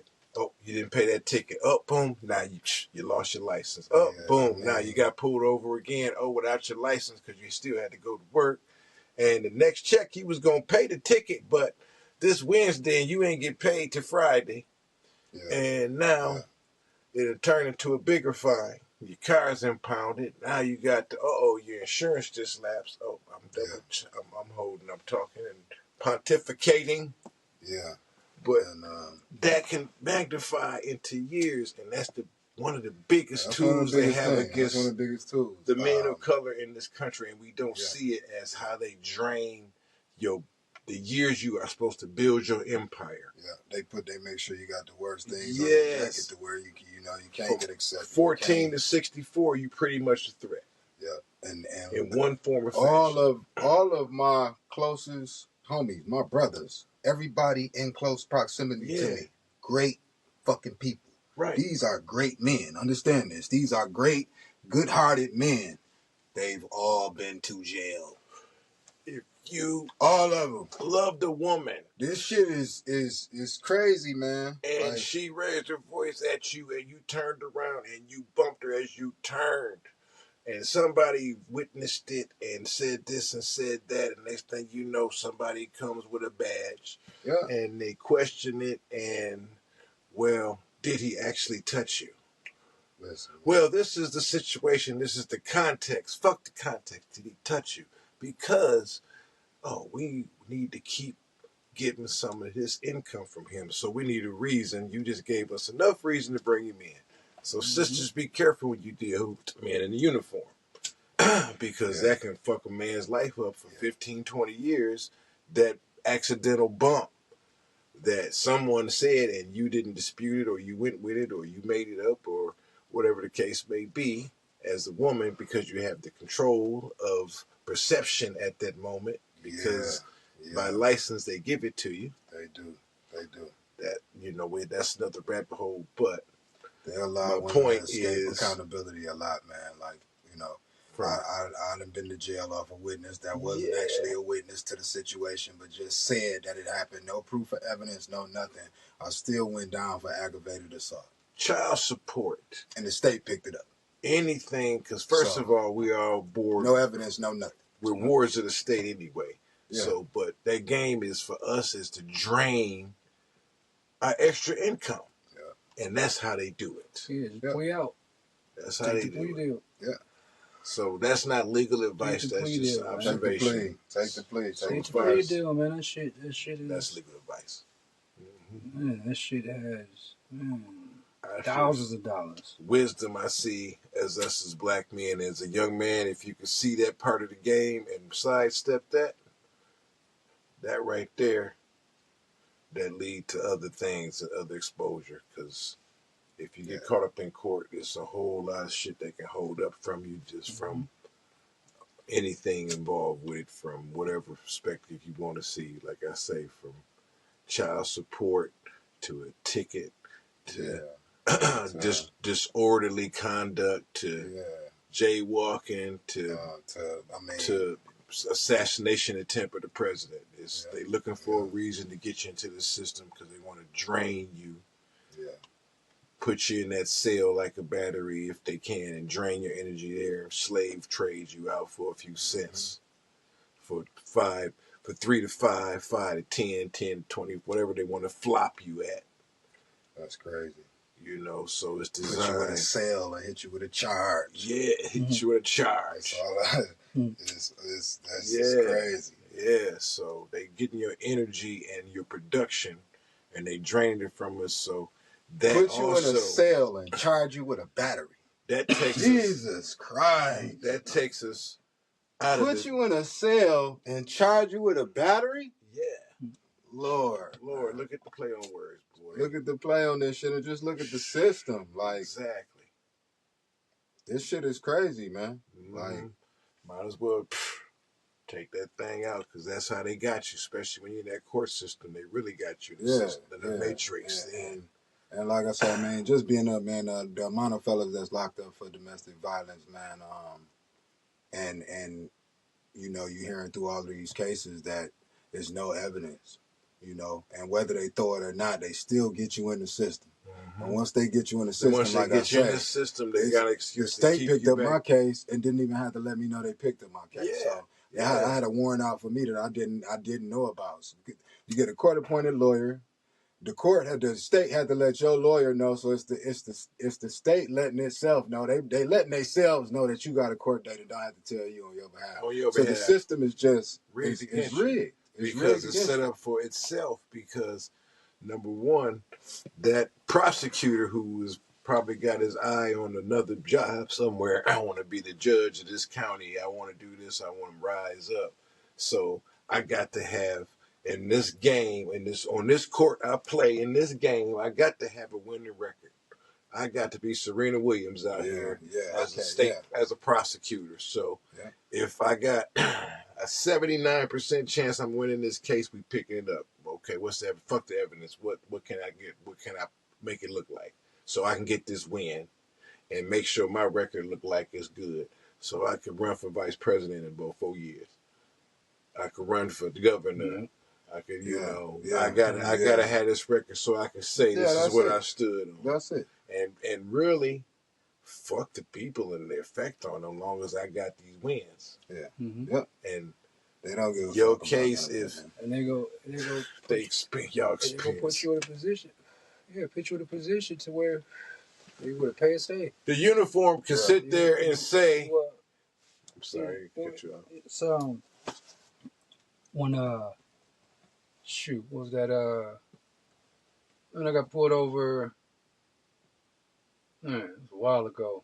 Anywho, I had a couple things with me, and officer basically, asked me where we're going. I'm like, man, I'm on my way home. No, I'm on my way home. I'm on my way to my girl's house. I'm on my way there now. I think my license was suspended and something else. But it turned to possession to attempt to deliver. Like, damn. So in other words, shut the fuck up. Yeah, so we shut got your mouth. Not even intention of why you had it, but it's intent to deliver because you in motion with the shit. You're transporting it. So by me even saying that shit, like, man, I'm just trying to get to my girl, man, such and such. Oh, so turn from just possession of that to possession with intent to deliver. So that up that shit. You have a right to be silent. Yeah, so pleaded out, first time felon, and man, it was basically just like, you gonna have this or plead to the lesser deal. Yeah. Like, damn. And just the fucked up thing is just the allegation of going, like, the domestic shit went on my record, and it's not the case. Not even the shit got threw out. It's not even set. Like nothing. It still hit my record. I still paid the price for that shit. Lost my side hustle. Lost the DoorDash. Lost the Instagram. Lost shit. Still. And it didn't even. It's a case that got threw out. It still hit your record. Just the allegation. Yeah. They throw that shit on your record. Yeah. Hey, stay picking it's up. It's insane, man. That's some bull crap. It's insane. No evidence of nothing, man. So it's I remember when the state roundhouse my ass came back with a vicious kick. Man, I was not ready for that, man. And everybody was there ready, prosecutors and all of that. We got this right here. You either plead out or such and such, such and such. I'm like, man, I ain't even know such and such. Did you do this? Did you do that? Yeah, but I think I was there. But didn't remember the charge or what it was. But shoot, it was either you gonna pay for this, or you pay, or you plead out, and you can pay this. Oh yes, either or. It's the game. It's ping pong. It's tennis. It's back and forth. Right. It's the court. You want to pay $5,500, or you want to pay $1,200, and might pay $500 here and there, and you good. Yeah. You good and get it off the record in 2 years. Like, okay, shit. Yeah. Or you gonna do this, or you paying that, and you gonna automatically have that shit. Yeah. So it's like, all right, we'll plead down then, and that'll be good for your little probation period. Yeah. I mean, it's why the supposed rat culture is so big. Is because what's the fucking name of the game? It's to get you to plead the fuck out. It's to get you into the fucking trap. The fuck out. Like you gonna tell. We want you to tell what you did. Exactly. Whatever you do, you say. It's the name of the game now. Is to plead the fuck out. If you gonna face these motherfucking 30 years you got, and go to trial where and stand on that shit, that gangster shit. Yeah, or you just gonna take this 5 and plead out. Charge. Yeah. They gonna take the 5 and plead the fuck out. And then he read it. Man, the name of the system set up. Yeah, matter of fact, they made him pay for it because as the plea deal, he he still had court fees. If you do a crime with some niggas, expect it to be told, because the name of the game is to plead out. So you gotta understand, a nigga with you gonna probably plead out instead of facing that time, brother.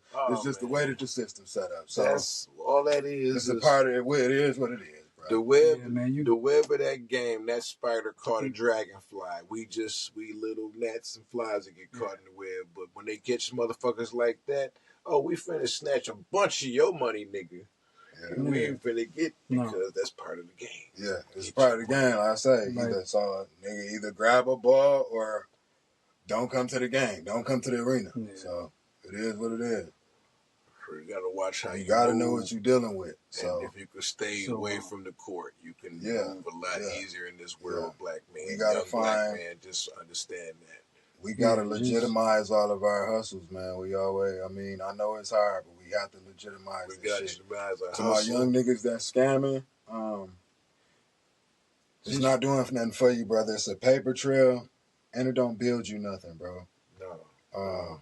It's not building nothing for you. Same way, like when we was hustling and selling dope, it didn't build our credit. Well, once again, it's how it's set up. It's that energy you putting out. You intentionally finna get money by any means necessary, nigga. Because guess what? This is what make me a man in this world.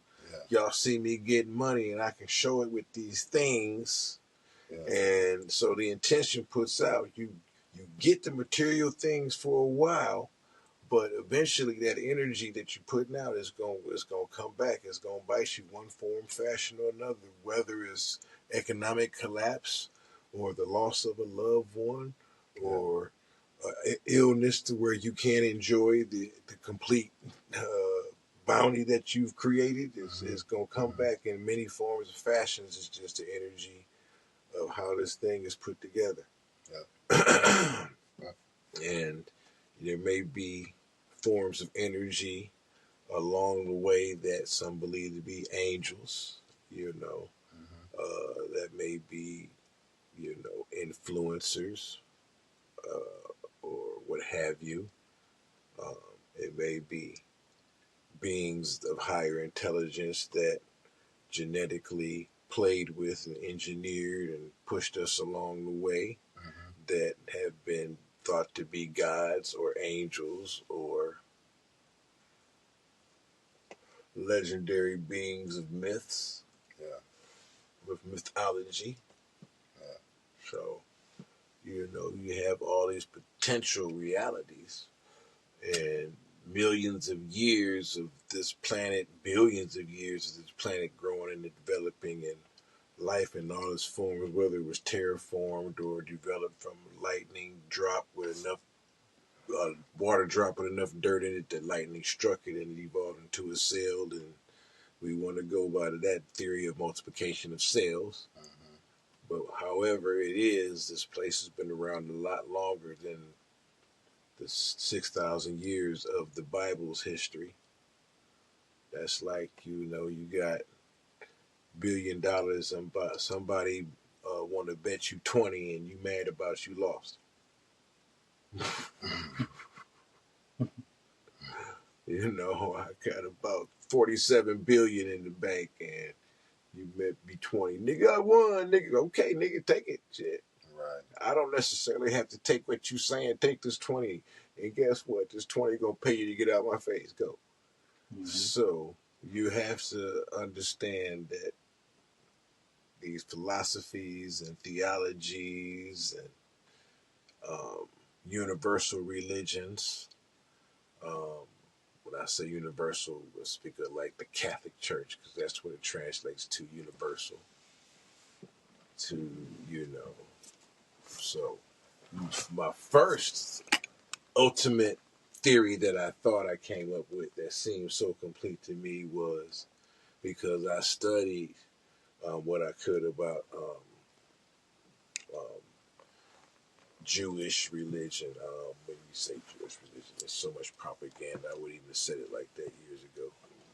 But the Old Testament, just to say bluntly, and then you thought that to be the Torah and what they taught, and then New Testament didn't study it as much as the Old Testament, but then they got into the Nation of Islam and was exposed to somewhat the Quran and You know, even looking at somewhat of what Buddhism had to offer and what their thoughts are without, you know, not saying I went to school and studied and went on the mountaintop, but just researching what their thoughts and beliefs are, just enough to get an understanding and what their enlightened ones taught, and saw that most of all of it, there was a message coming through all of it. And so I pretty much thought about it like a pie.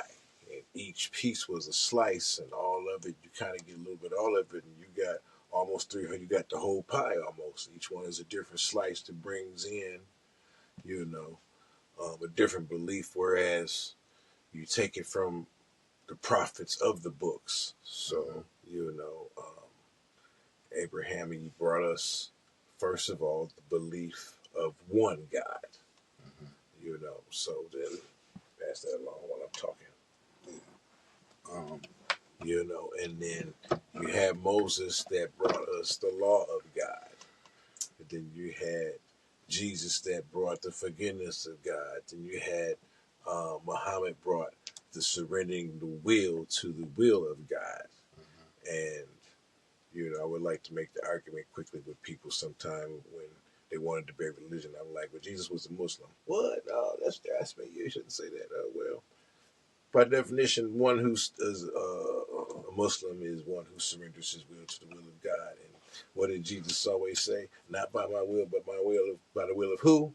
So he surrendered his will to the will of God. By definition, makes him a Muslim. Ha, boom.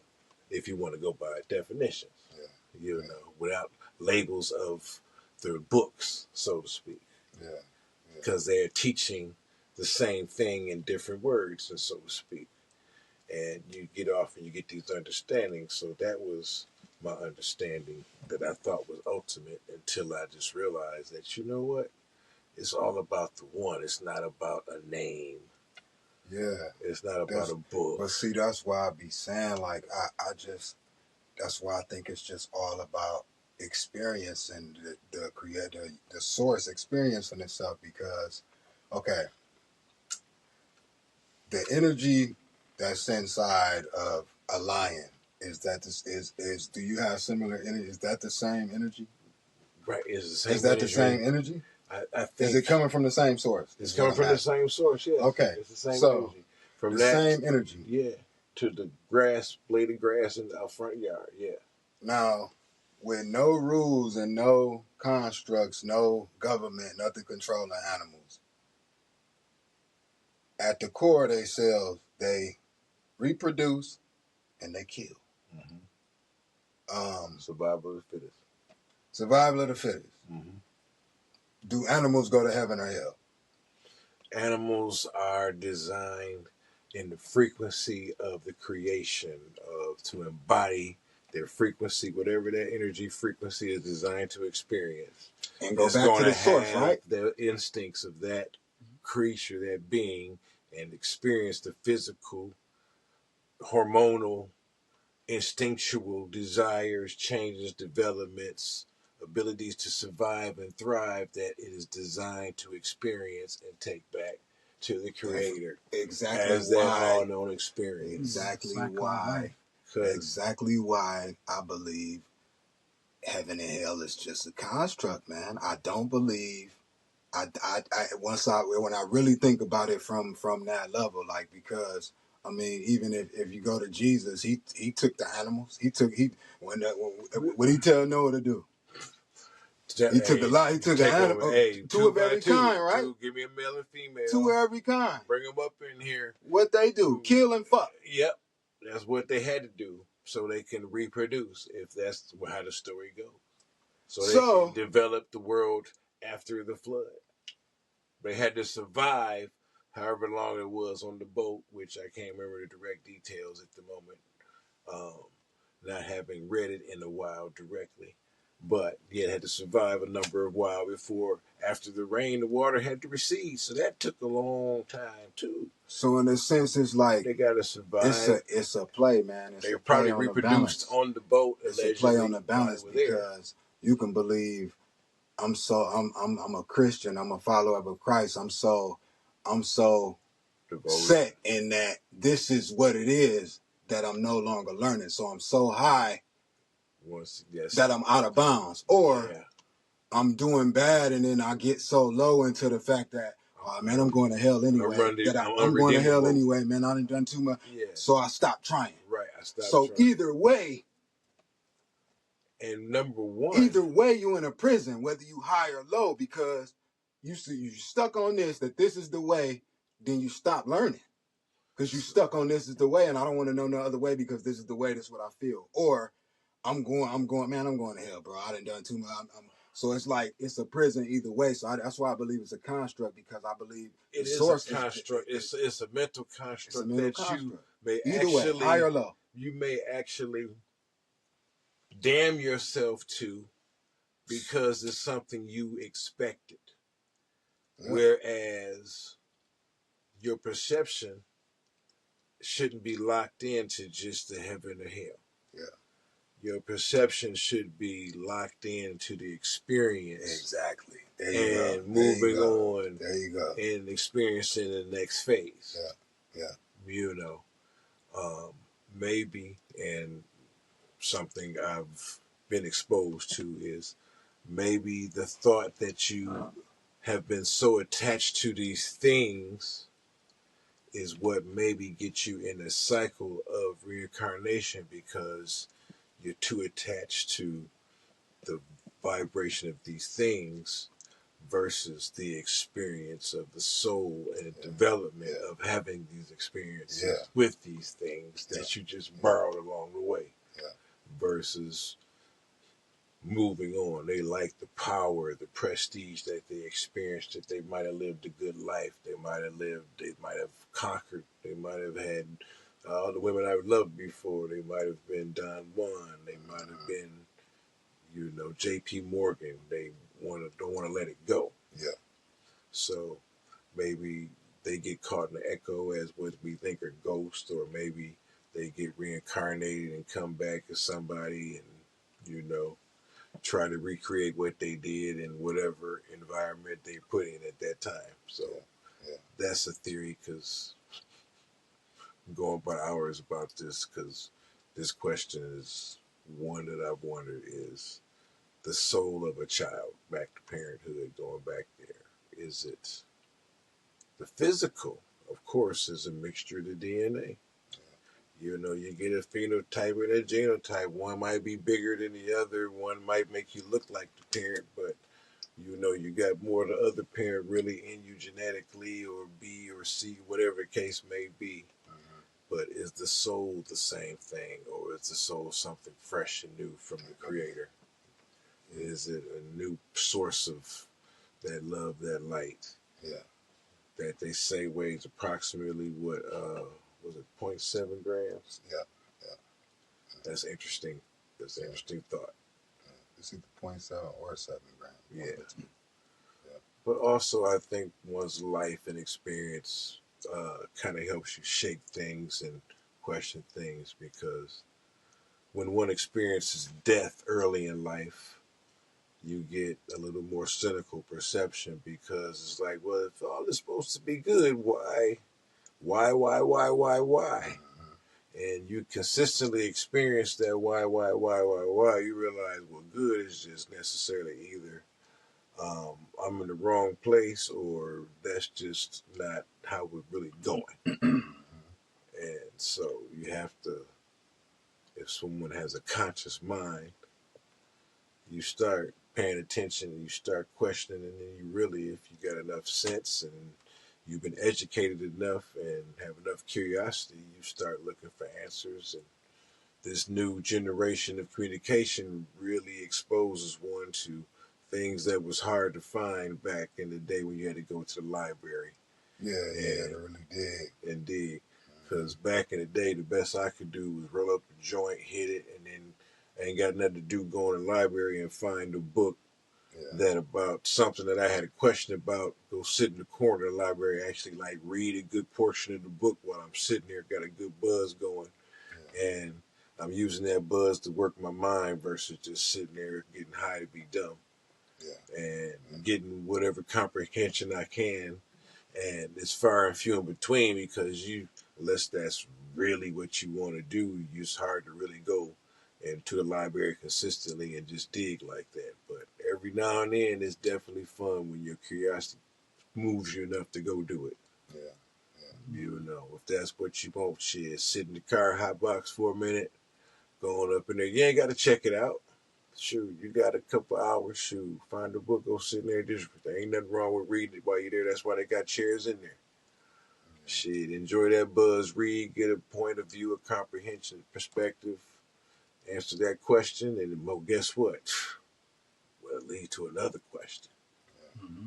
And if that's part of you, the next thing you know, you an expert. Somebody having a conversation about something, and you like, wait, what? No. Well, you know, it don't say what I know, but you know, what I've been exposed to, because that's all really what we know is what we've been exposed to. Yeah. That is human beings. So no matter if you got that work permit called a certificate or one of them titles you can put on your name that you know they worked for, paid a lot of money for. They worked hard to do it, paid a lot of money for the privilege to get it. Yeah. But that's what gives them the card to make the money the rest of the lifetime. That work, that certificate that can hang on the wall called a diploma. Yeah. You know, you can be a brilliant person and certain aspects, especially without that punch in the gut of the court life. If you ain't got that work certificate, your life can be really handicapped as far as your economic development Yeah. in the life of America as a black man. So young man, you know, take these ramblings and take what you want, but we try to share and have a good time and help out somebody along the way. Yeah, because this constant up and down I've been going through personally in life. Tired of starting over, be on top, you good, starting over again.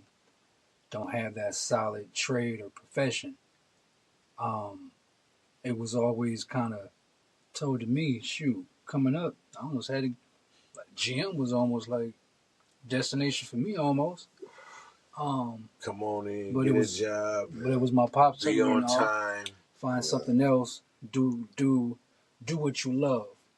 So I always try to do some art and all of that. And I know it didn't really pay the bills. And The mental shoot, handicap, my man, friend. and dealing with self doubt, trying to do my own thing. Shit, be handicapped myself. That constant self doubt, thinking, overthinking. Um, shoot, still trying to get out of that to this day though. For real. Um, but that path is difficult, man. That shit can have you down and out. Trust me, I know. Yeah. You're the same shit, man. But keep on trying, man, and keep on. What I got going, man. I got this little book coming out, man. But I done came across more poems I got. Shoot, put them on out. I don't care. Shoot, get creative with it. What else I done found? I done ran past some old t-shirts. I'm finna get back with the t-shirts, man. Let's get out here, man. Let's make my money work for me. That's it. Create generational wealth. That's my goal. And I see my daughter. She doing the same thing. She want to come out with her own clothing line. She doing her own product line. She be making her own wigs. That's crazy. It's nice. I see she got that entrepreneurial mindset too. And at this point, if nothing else, the success would be teaching her how to fish Mm-hmm. because she watched your consistency. And it takes her to wherever she wants to go in her life because she know how to fish because she saw daddy fish.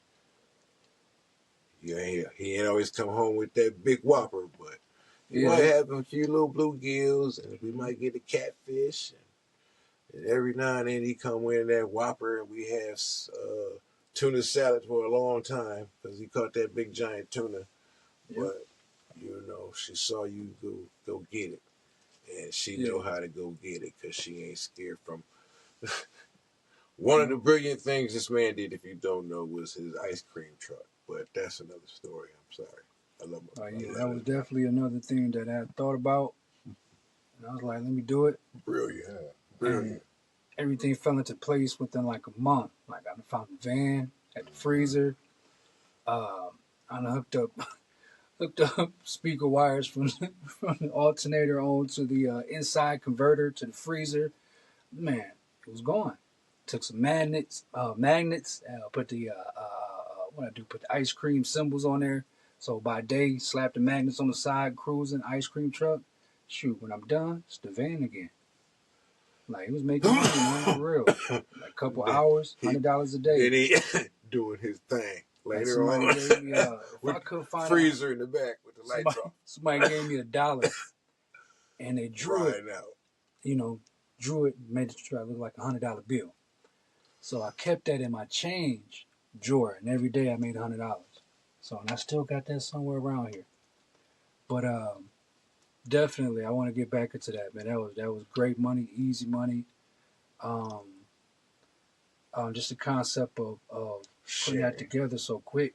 It was it Man, was it was a good vibration, good energy hustle too, because it was not out to get over on nobody. It was okay. I sell the kids a little ice cream, make a little money, and you're making kids happy and getting to see what you see in the neighborhood, getting to know the neighborhood, yep.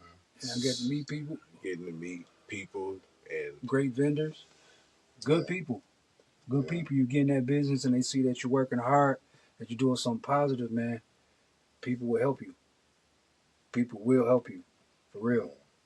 For real. I know some days, today's, motherfuckers ain't social like y'all need to be, man. Get out there, man. A lot of people don't even know their own neighbors now. yeah, exactly, because people will see you and reach out to you. Yeah. Real. Surprise you, catch you off guard completely, and you be like 2 steps behind, and they really see something in you because they surprised to see someone feeling whatever niche you're feeling at that moment. And it be when you least expect it. Just keep doing what you're doing, man. That's Keep your head up, keep moving forward, man.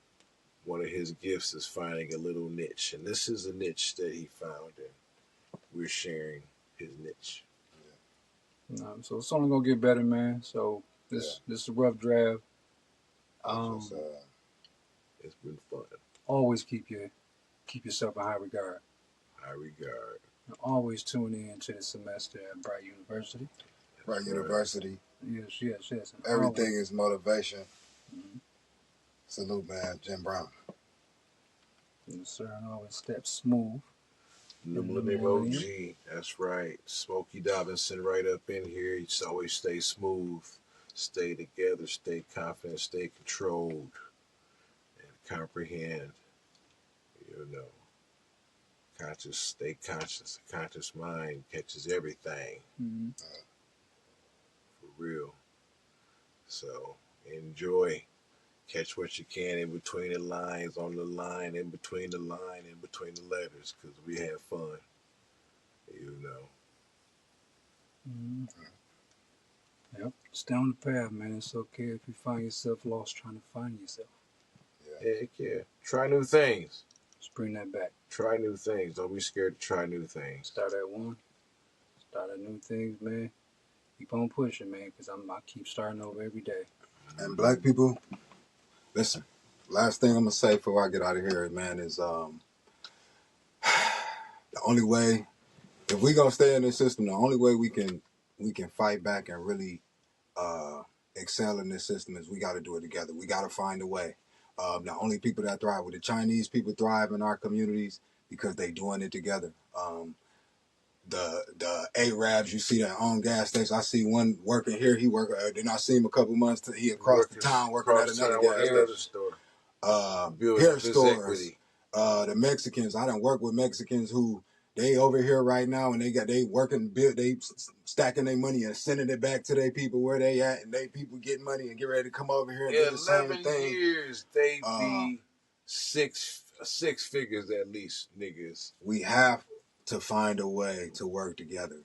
And because they get one of the biggest assistant kicks that we are denied, and that's business loans in our communities. Yeah, that's why they're concentrated in our communities, because They pay them to come in our communities so they ain't got to fucking compete with their businesses in their communities. Yeah. Like, That's that's what why I'm when saying. you Like, go out we rep these in the blocks and we suburbs, rep these hoods, but imagine if the whole hood was putting just a little bit of something to the side for everybody to invest in and just keep recycling the money and building it up, right? and just keep growing from there. If everybody is in, imagine if everybody just on one street, just one street, put in money, just a little bit, something from they maybe $20 each check. Consistently. Everybody do it consistently, investing in something and The flipping problem, and spreading the money around. You got to have a treasurer that is trustworthy, solid, and unhackable, because no matter who, with the best intentions, if that money, okay, say let's take, theoretically, people were doing that, and it intensive, magnified, multiplied really fast, and next thing you know, you got hundreds of thousands, tens of thousands, hundreds of thousands. I got 500 grand in the account. Oh, we got 700 grand.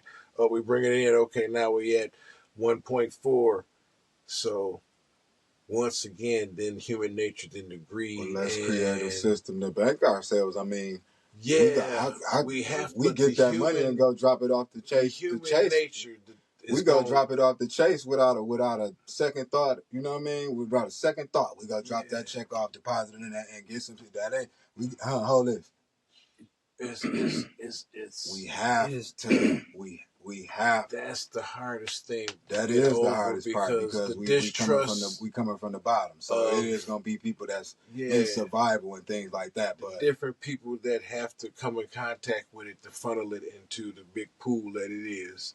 The different little rivers and tributaries of people that deal with the money, that see what that's the what total is behind the scenes. Agreements in place, maybe paperwork in place to where everybody, okay, so we all investing, but this money can't even begin to start being. Unfortunately, that's the thing. It would kind of be maybe like a CD, almost like a certificate of deposit. We put this down, but we can't even touch this for 2 years. Like, can't nobody even, do nothing with this. My point in that little theoretical story real quick is, unfortunately, in the strongest movements that we have had, from Marcus Garvey to Nation of Islam to the Black Panthers, that's been pretty much the tipping point of success and failure, is the treasury, who's it going to, who controls it, and the ego of who's the leader, and that's the house they've been infiltrated, and really a lot of times been a downfall, but or how they got you by your money. So I guess that's the hardest hurdle for us as a people to get over. If theoretically we can get together just like those, then from the history of those hiccups, what can we do to avoid it? And my thing is, I think it's human nature that is so hard to avoid that. I agree with that. I do agree with that. My thing would be, the difference in this situation would be the proximity, the whole everything. If it's everybody from this block and the people, even the people who are the bankers or who may be the treasury, they involve everybody on this block, and we live and stay next to each other. I think that changed the dynamics of feeling like I'm untouchable if I fuck something up or do something wrong. And then if we got paperwork and agreements in place to be able to divvy it out a certain way, everybody getting the same thing, because everybody, it's all money in, and everybody getting a certain. Okay, so like a certain investment block club that you own your property or what have you, you invest in the community, but we are intentionally making more of a financial investment together, and then we're going to put our vote with that next block community that's done the same thing, and where we can mobilize. And if that is, I wish we could do that. There are opportunities out there. We invest. I lack the knowledge, but I will look into it. Okay, we got now. Okay, the kids need school clothes. Okay, this is what we got for the block. We don't have to worry. Nobody got to worry. We got a set amount. We got 10,000 for the kids on this to go get everybody right. Just, just different things where it's like nobody even got to worry no more. Yeah, it's a couple drives I'll be seeing like that. I don't know. I just had a little funny comedic thought that might make sense in a weird way. But if it was some kind of way you could mix and mingle political culture with the urban, not necessarily gang culture, but we can include them because they are a part of our genre. They're not the know-it-all or be-all of our community, but they are part of it. But particularly most influential part. But if you could get the politicians with, say, the gangs, and not gangsters, because that's, I don't know, maybe that's cliche, the bumpy story or what have you, that's cliche, but it's almost the only way to get it to work because that's the two influences. And it is cliche, but if it could do it with the right intentions and the right purpose without the drama of what the stories tell us, and it actually worked because those are the two biggest influences outside of multimedia is your political religious leaders and your outlaws, so to speak, of your generation, whether it's the pimp or the player in the 70s, the rappers of today, or the super fly cool daddies of the 40s, or, the big pompadour wearing players that dance and sing on their knees in the 50s and, what have you. Doo-wop was in the 60s. It was whatever was cool that our masculinity expressed at that time that made us stand out, that made us who we were in that culture at that time, today, to then, to, the goofiness we had today of tattoos on your face and all your teeth gold and you got piercings and you walked around half naked with lipstick and a dress and you hard because you got a necklace on and gold teeth and you just whatever is popular today that evolved to whatever expression of masculinity is without my judgment of it. I'm done. Before I go too far. Is expressed so far that you cannot have any type of judgment. And it's odd. A lot of this shit is pushed into my kids' face. That shit normalize them into some confusion. My dog, kids coming to me asking me about certain shit on TV and cartoons. What they indoctrinated to believe because the TV says this is right. Yeah. And we don't realize that, but that's what happens to us as kids. Because this is what's right, and it's every channel, the shows, the TV shows, whatever sitcom of your generation it is, from The Facts of Life to, The Fresh Prince to, I don't know, whatever the newer show kids would be watching. Disney, I think, is a terror for these kids. I really don't like the Disney Channel shows, what I've seen and been exposed to. Because I feel like all they teach kids is to do is be sassy. Yeah. And smart mouth and, have witty little witty responses to stuff like they on TV when you say something to them about the truth of the world. So, it's a joke. It's not a joke. You are indoctrinated by whatever the media wants you to be indoctrinated by at your time and your generation. Keep that in mind. We all are. If you grew up in America with the TV on and a radio. Yes, sir. Yeah. So. They will put you in the direction they want you to go in. So be mindful. And for your kids or yourself, your surroundings. For real, man. Yes, sir. Different levels to this shit. Yeah, because, you have a child, you raise him or her, You know, as a father with a daughter, and I didn't have girls, but I can imagine the love you would have for your girl and the protection you want, and you know, so I would always advise that with daughters, fathers teach them as much of the game as you can. Definitely. When they can comprehend it, Definitely. give it to them. First of all, you treat them like teach them what they should be treated like Yeah. as the first man of their life. Yeah. And that sets the foundation. And Expose also, them. Dads, teach them what they should be on the opposite side. You know, Yeah. what a man look for and what a man expect. Um, you don't always want mama preaching into her mind about what a woman should be. Exactly. Because she's not going to understand the other side of the coin. Right. The other side of the coin is right. being peaceful, learning your man, being submissive, not dumb, being a voice of wisdom, being more seen, not heard. You know, when your woman speak, your woman's supposed to come from a perspective that you totally didn't see. Exactly. And it's genuine, and you look, damn, babe. Exactly. I did not look at it like that. You exactly right. Exactly. And you know when it comes from a genuine place, you know. And so, for a woman, I believe that's a very important thing is learning who you actually with, learning to create peaceful environments, loving environments that a man will want to come home to. Oh man, for real, that definitely makes a difference as a man. That's a big difference for a man. When he come in, do you tighten the muscles, tighten up, or do they relax when you step into your home with your woman?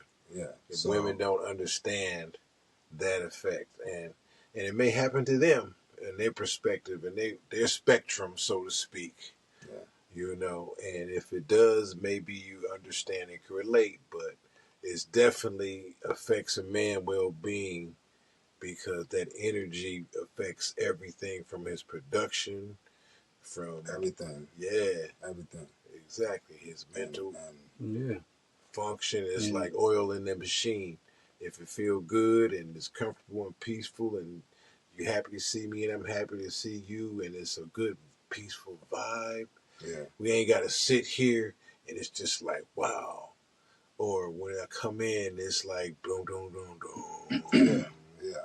There's a fog in the house. Everything is clear, but it's a fog. I feel it. Yeah. I feel it. And next thing I know, the door opens and bam, there it is. Here come the storm. Yeah. Yeah. So. And man, you come in and be the protector. You be the security. Definitely.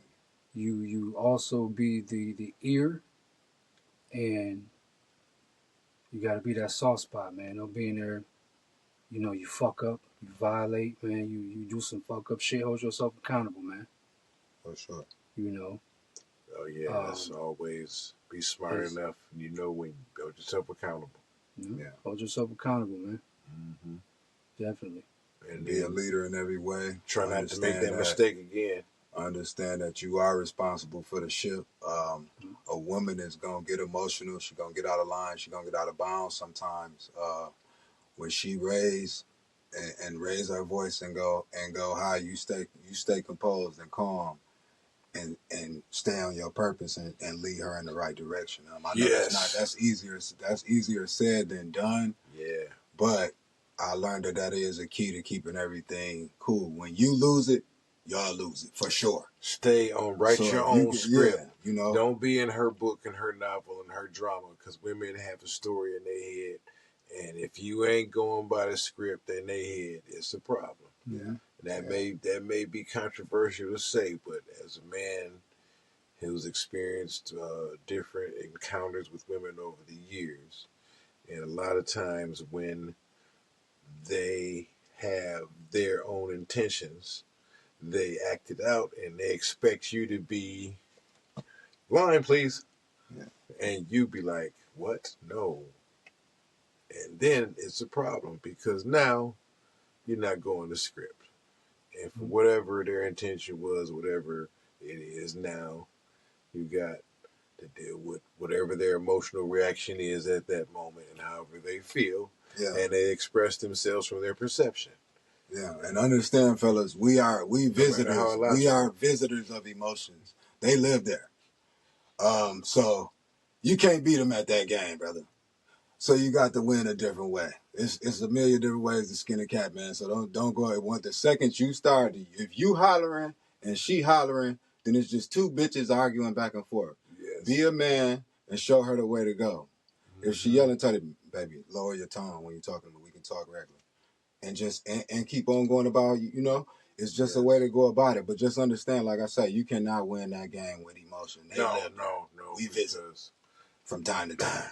Most women, when they get involved in their emotions, they go back to where they developed as an adult. And so that's mentally a 12, 13, 14-year-old emotionally. Mm-hmm. They know how to do calculus, and they understand taxes, and they know how to go to a job. But when they get into that zone, they go back to whoever at the core they are developed at about that age. And it's like sometimes you got to understand that, and you got to take control. Yeah. Yes, and always keep communication open. Keep it open. Communication over pride. Yeah. Communication over pride, man, it will fuck you up.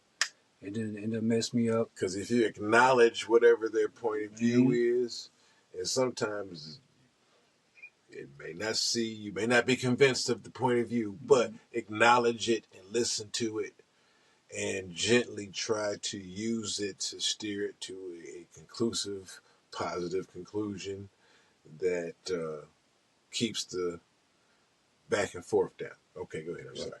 Yeah, and I have still battled with cognitive bias. I just you think like me. 2 + 2 is 4. You got a mom, got a dad. You know what's up. Yeah. Quick with the bullshit. Mm-hmm. But always quick and snappy and had an attitude sometimes to where pride, man, took over, man. It is what it is. I didn't want to communicate. My mind straight went to the negative shit, to the dark shit. If you ain't pick up the phone in enough time, you fucking. Yeah. You're doing something. You're not communicating as much. Your patterns have changed. This, that, and the thought. I always went to the dark side quick. When I learned to slow down myself and communicate and get out of my own mind and try to get out of my old childhood traumas of child neglect and give you that because I love hard. I want to get that love that I didn't have. Yeah. So I give 100%. I hate being vulnerable. But when I do, I give 1,000%. And I hate getting the shit in on the stick. I usually do. But I'm definitely glad I got somebody in my heart, though. In my life today, it's a different frequency when it's effortless. When you ain't looking for it and it feel right there in your lap, and it's like, dang, this is crazy. You ain't pushed for it. You ain't chased it down. Man, open up open up a new attitude with myself. It slowed down my self-doubt. Definitely open up my communication and let me look into myself to see that I am my worst enemy. And you got more than what you know. Yeah. And shoot. I ain't afraid to admit that shit, man. I'm a work in progress, man. I gotta get out of my head sometimes. For real. I think too much, think the wrong shit. It will get into my way a lot of times to where I know what I pray about, so I shouldn't worry. So can't pray and worry. But I have to question myself. Am I doing enough? Is doing enough? Am I not doing enough? I'm doing too much. But however, I know that I am doing what I want to do. I'm doing what I love, and I love what I'm doing. So if I keep that consistently and keep everything on a good frequency, I will meet success. Yeah. I will gravitate towards what I believe I was put here for, is to entertain the world, and that's maybe we're sharing my ideals, music, fashion, clothing line, my brother's ideals, to whatever. It's just starting here. So to get out of my mental frustrations. This is my therapy. So welcome to Highly Regarded. So Yes, probably finna close it out. Yes, sir. And love, peace, world. Y'all Stay got something? tuned. Stay tuned, man. for real. We just heating up with this. Yeah, we heating up. We getting better and better every time. So we just just stay rocking with us and stay rolling. We just gonna continue to keep passing out this information, man, and continue to keep rolling with the family, man. We all part of the collective. So we just gonna keep coming from different perspectives, man. This is Highly Regarded. I'm Jim Brown, man. I'm doing this shit with my brothers. It's all love. New life to everybody out there. I just wish y'all new life. All right. Hey, Sizzle. Yes, sir. Smokey Robinson, Mikey Dapsiano in the house. Peace. Peace. Stay with it.